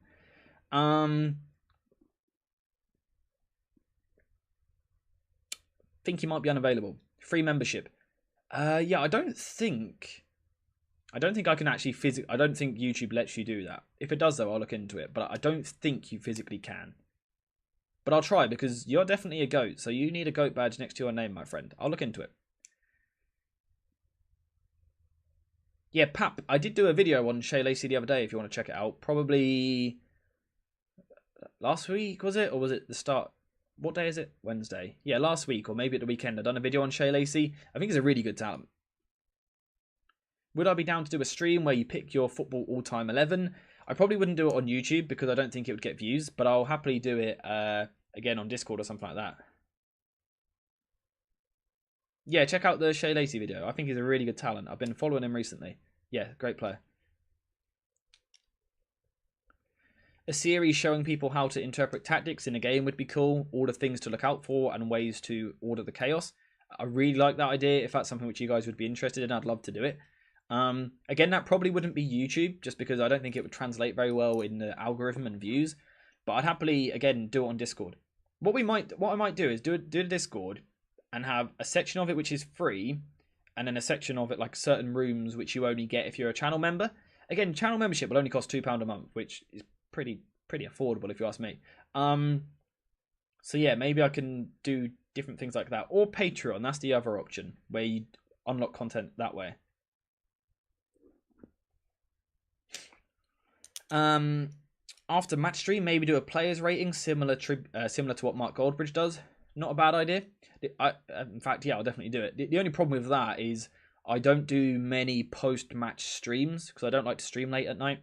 But say Sunday, for example, against City, yeah, I'll happily do that. The problem also is a lot of the time I watch United analyse that game and then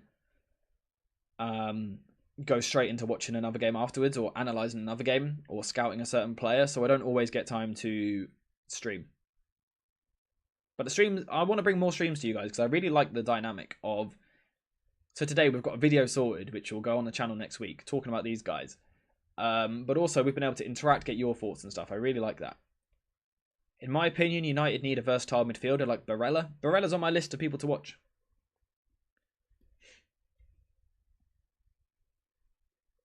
Game of the week, that's something which could be put in United Weekly as well. I'm trying to see if I've got the thing set up on here. I haven't. I don't think I can set it up in the stream. Yeah, I can't do it right now, but there's a lot of content ideas coming to the channel. Oh, I meant to set this off when Ali donated. Oh, I forgot. Ali, that's for your donation. A little set of confetti. There you go. Chiesa's not on my list, but yeah, he's definitely someone I could add as well. I'm going to sneeze. I don't want to sneeze.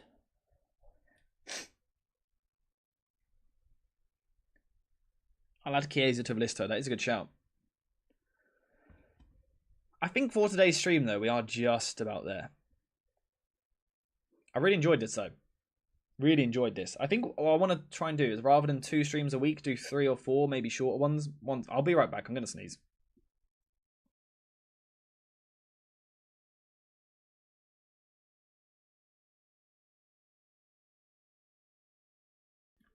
I'm alive, don't worry. I'm alive. Hay fever. Remember that stream where I got absolutely battered by hay fever for the full stream? That was fun. Yeah, I think for today's stream, though, we are just about finished. So, those are the 4 wingers, which in my opinion I would be watching if I was Manchester United. They're the players which I think you guys should be watching, but let me know in the comments down below which player you want. But apart from that, thank you guys for watching. I hope you have enjoyed it, and as always, I'll see you in the next one. If you're in the stream, don't worry, I'm not leaving just yet. That's an outro for the video, not the stream. A little bit confusing. But yeah. I cannot do a Scouse accent code name, I'm afraid. That would be horrendous. I can't do accents at all.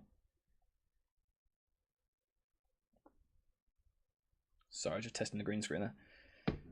Have you guys got any ideas of what we could do for a background for a green screen as well? That's something we need to consider. Let me... Have I got a full screen thing here somewhere? No. Have you guys... We're done with the analysis for today. Have you guys got any ideas that we could do content-wise? Again, just editing-wise, is there certain cool edit ideas you'd like to see? A Q&A after 20k subscribers? Yeah, I'd love to do that. Again, I don't know if I would do it on YouTube, just because I don't know if it'd get very many views. But again, it's something which perhaps we could do privately in a Discord server. Old Trafford background, I like the idea of that. I need to make maybe try and find or make a good one. I think I've had it 1 or 2. We had a Champions League background the other day. And yeah, I've got a few background ideas. I'll show you one of the ideas real quick. 1 second. Let me see if I can find it. I don't even know if I can do this during the stream. Are you guys seeing this? No, I hope not. 1 second. I can't find it.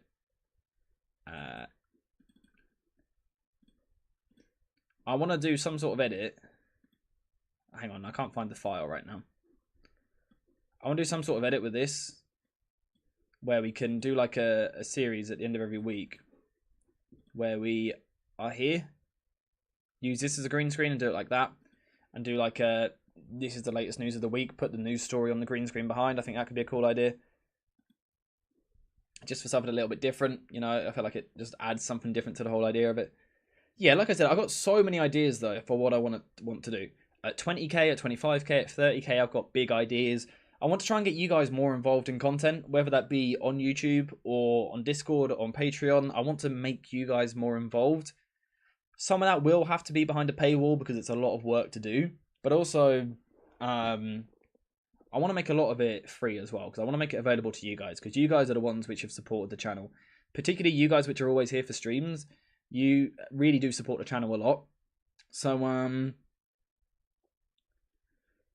yeah. I want to try and do that. How about a breakthrough video? Who's going to break through out of the next crop after Ahmad, Kobe Mino, and Gore?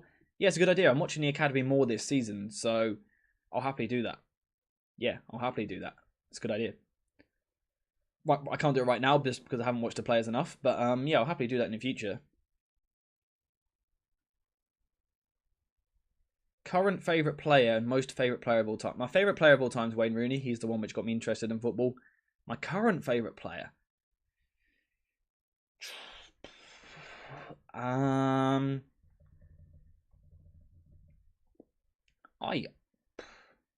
United player or just in the world? I honestly don't know who I'd say for that, to be honest. Let me just move this across a little bit. I honestly don't know who I'd say as my current favourite player in the world. Neymar is one of my favourite players of all time. I love Toni Kroos. He's one of my favourite players of all time. Ronaldo is obviously right up there. My favourite, Rodri's a brilliant shout. He's the most enjoyable player to watch for me. I absolutely love watching him. I'm a big fan. I'm a big John Stones fan. Who's my favourite player in the world right now to watch?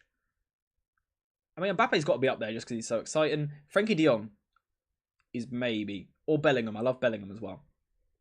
You can ask people that I know in real life. I've been watching Jude Bellingham for too long now. I was watching him play for Birmingham when he was 16 years old. I was on the Bellingham train early, so Bellingham I love as well. It's really satisfying to see a player you watch them break through and then really become something special. Is really satisfying. Who do you think should win the Ballon d'Or? Now, that's a difficult question. Realistically, it's Haaland or Messi, right? Messi hasn't done it for a 12-month period. He done it at the World Cup and then in a lesser league, but it is the World Cup at the end of the day. Really difficult. I don't know. I don't really like the Ballon d'Or. I think things which are voted for by people are usually bad most of the time because people are daft. Crazy things that Bellingham's only 20. Yeah, he's such a good talent. Unbelievable player. Musiala's another one who I really like as well. Being English, I wish that he chose to represent England. He's another really good player.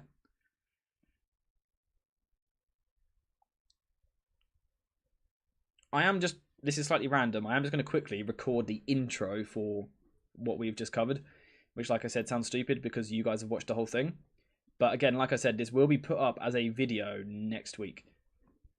So if you have missed anything in stream, you can watch it there rather than watching a full hour and 50 minutes back. So let me do that real quick, and you might see, if I don't do this first time, how many bloopers it normally takes to record these videos. We'll see. Hey guys, welcome back to the AJ Analysis channel, where we need to find a new right winger for Manchester United. Jadon Sancho, he's as good as gone from the team, right? Anthony, issues off the pitch, and also not great on the pitch. United need a new right winger. So let's get into it and look at who could be a potential solution. First take. Look at that. I'm a professional. Professional content creator right there. You do not get better content than that. Can I make an intro using puns or stupid joke? That's something else which you guys could maybe come up with on a Discord. I'm going to set the Discord up. I'm going to have that soon. First take. That was quality, right, guys? You thought that was an AI? I know. I'm just so good at this. I did it really good. What can I say? I'm a pro. Normally it takes about 10 takes of me going, hey guys, blah, blah, blah, blah, just like that for half an hour. Favourite manager aside of Sir Alex Ferguson? I think it's Pep Guardiola for me. I think the age that I'm at and watching football mainly for the last 13 years. I'm not 13, by the way. I'm just saying that's when I've had a brain to watch football. I think he's been a big part of football in that time. I think he's really influenced the game. Yeah, I just think he's revolutionized the game, and his style, the style which he likes, is something I'm a big fan of. I also like Pochettino. I don't know why, just something about him. Yeah, that was a great intro, guys. I gotta say, I deserve a donation just for that. I'm kidding. Don't donate if you don't want to. So yeah, basically, we're gonna do streams like this more often, where once a week we'll do a stream, which, like today, you're gonna see me do the intro, which might be cringy. You're gonna see me do a stream, which will then at some point chop up, edit it, and put it out on a channel as a 10-minute video. So if you guys can't be asked to watch the whole stream, you'll get to see my thoughts cut down, basically. For me, Pep is the worst thing that happened to football. Whilst he's my favourite, apart from Ferguson, I completely get what you're saying as well because of the slower style of football, retention wingers. I get your point. No, Wenger? No, Wenger was... I still like Wenger. I was still a big fan of the football he played, but just not the same level as the others for me. I hear people in my house. I'm either someone's breaking in and robbing the place. Meh, I respect the confidence. Ali with the $2 donation saying solid intro with the clapping emoji. Thank you very much, Ali. Spam some love hearts for him. Absolute legend. I'm going to spam some love hearts for you as well. There you go. Can you hear me clicking? Apologies if you can. Solid intro. You don't get intros that good anywhere else. Give me, guys, some pun. Tell you what, guys. A little sneak peek. Or not a sneak peek. A challenge. Set me some puns or something which I can include in intros for videos. And because you guys are the only ones in stream, everyone else will be so confused. So give me some puns which I can slide into an intro here and there to make videos better. Yeah, I completely get what you're saying about Guardiola. Yeah, football's lost... Yeah, I get what you're saying, like the personality of individuals and things like that. And, you know, more flair and risk. I completely understand it. What do you think of the football coming out of Brazil, supposedly very formationless and free-flowing? I need to watch more of it. I really want to watch much more South American football, particularly Fluminense. Their football is really unstructured, really free-flowing in terms of how players move about. So I do want to watch that more. I've watched some of it for Andre, scouting him. But yeah, I need to see more of it for sure. I've just realised we're on for 2 hours of streaming now. This was meant to be a 1 hour stream. That's what I've got it written down here. Stream for 1 hour. 2 hours later. Maybe I'm not so professional as I thought. Pep for me too. The dedication, the devotion, the revolution. Only if he didn't go to City. Yeah, would Pep be your favourite? Who was it who said they didn't like Pep? Muhammad Ali. Would he be your favourite if he'd joined United, do you reckon? I think that might be a fair assumption.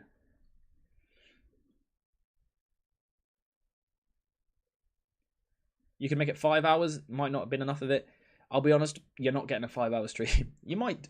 Tell you what. All right. Here's what you might get. Watch out for the Euros next summer. Then we're talking long streams. I want to do watch-alongs for the Euros next year.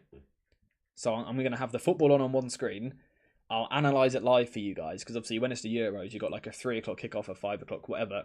And we can sit here for like 4 or 5 hours and just watch a ridiculous amount of football. Live analysis, literally as the game's happening, I'll tell you this guy's here and stuff. And yeah, we can just chill and chat through that. Callum with the eyes emoji. Callum, are you at home, by the way? Or is someone breaking into the house? It's one of the two. Please tell me you're at home. If not, I'm genuinely being robbed right now. Yeah, I think it's fine. Pep is a great coach, but always been an open check manager. Barcelona, Bayern and City, very true. You want to see 8 monitors in a gaming chair. The slightly out of budget. Callum is home. I'm not being robbed, guys. Clapping emojis for Callum. Thank you for confirming we're not being robbed. You want to see 8 monitors in a gaming chair. Yeah, it's a little bit out of the budget. Marcus rushed forward. Do you reckon I could accidentally do you reckon I could slide that into an intro and people wouldn't notice? Do you reckon I could or no? Yeah, watch-alongs for the Euros next year is definitely something I want to do. It wouldn't be England games because for England games, I watch them properly and properly as a supporter, and some of the stuff I say may not get monetized because I tend to swear a little bit. So we can't do England games because I get a little bit too passionate about it. But yeah, big games, we can definitely do that as a live watch along. So you guys can give me your thoughts while we're watching it. We'd get the tactical board up if I can find it. We'd get this up on screen for both teams. Maybe a live scoreboard somewhere, a live stopwatch, like a clock ticker. So you know what minute the game is on, so you guys can sync up with what minute I am on. I think that could be a really cool idea for next summer. Especially if we can could we hit like 30k before then, before the Euros? It's probably a little bit out of reach. England are really good, they just need France to get nerfed. Yeah, I think England will go in as one of the favourites, probably top 3, if not top 2. France will probably be favourites again. Also, that's another thing I will be streaming at some point, is my reaction to the Euros draw, which is on the 3rd of December. And also we'll be picking our England squad. Some of you guys might be England fans, some of you may not care, but I'll do it anyway. Marcus Rashford, yeah, we could explore with that pun in an intro at some point. I like it. Have we got anything else we want to talk about on the stream today? I also need to make sure I download this stream so we can edit it. Is there anything else you guys want to talk? Actually, no. I do want to know one last thing. For next week, let's say, what day is it today? Wednesday. Next Wednesday, we'll do another stream like today's, where we're going to break down positions. What position do you want to see? Because obviously I can only do one at a time. I don't want to do centre-back yet because I want to watch the centre-backs more. Right-backs? Would you guys be interested in a video on right-backs? A stream on right-backs, which then gets chopped up into a video? Or a midfielder, perhaps? Which, guys, I'm happy to do either of those two, because those are the players I know more about. I need to scout the centre-backs a bit more. England has a really good squad, but cries for a risk-taking manager. Yeah, great side. Great talents, great players. I think Southgate's done a pretty good job considering, but yeah, at times I wish he was a little bit more risky, a little bit more open-minded with his approach. Wingers would bring views. What, so you want a left wingers video as well? The problem with left wingers is that I just don't see Marcus Rashford getting replaced, so I think it's a little bit less realistic. Callum says it's coming home. Smart man, smart man. It is coming home next summer. Please. I think for today's stream, though, we are pretty much finished there. I think we've covered everything I wanted to cover. We've spoken about all the right wingers. I think the final decision was that we wanted to get Bakayoko, right? I think that was the final decision. Any of you guys which have tuned in late, don't worry. Thank you guys for tuning in. This stream will be chopped, edited, and put on the channel. I've got my schedule somewhere. I don't know. Sometime next week it will be on the channel, the full thing. It will be chopped up for you guys to watch. We can talk about England. It's a codename. Are you an England fan? Because I want to do more England-based content as well. Yeah, I think we've covered everything I want to talk about in stream today. This guy has won. Johan Bakayoko has come out on top. So if you get the chance, watch him. Watch PSV where you can, particularly in the Champions League. You could go back and watch last night's game. I'm going to do that later. Yeah, go watch a bit of Bakayoko. But watch a bit of also, if I can find him, Pedro, Neto, Williams, Kubo. Go watch these guys. Because they are good talents and they are all players which could replace Jadon Sancho at Manchester United. But for today's stream, we are finished. So thank you to everyone who has tuned in for 3 seconds. Thank you to everyone which has tuned in for, how long have we been going? 2 hours and 5 minutes. Thank you to everyone which has just kind of sat there quietly. Those of you which have got involved in chat, which has been brilliant. You guys have been really engaging today. We've had a lot of good chat today. A lot of good opinions. Really enjoyed it. Different style of stream, which I've enjoyed doing. Thank you to Ali for the donations as always. He's an absolute legend. And the regulars in here, is good to see all of you. Danny, Codename, Mohammed, Callum. There's loads of you. Thank you guys for the regular... What's the word I'm trying to say here? Regular viewers. Great to see you all as always. I hope you're all well. I won't be live tomorrow. Tomorrow I'll be doing a video on Christian Eriksen though. Friday I'll be previewing the Manchester City game on a video. Then on a stream. Friday afternoon. Same time as normal. Then Saturday I will be doing the first episode of United Weekly. A brand new series coming to the channel. Sunday I'm going to analyse or do a video on Barcelona versus Real Madrid. Then watch Manchester United versus Manchester City. Then stream my reaction. So that's the plan till the end of the week. Loads of content. Hope you enjoy it. I hope you enjoyed today's stream. So, yeah, thank you guys for watching. Hope you have enjoyed it. And as always, if I can find the end button here, as always, I'll see you in the next one.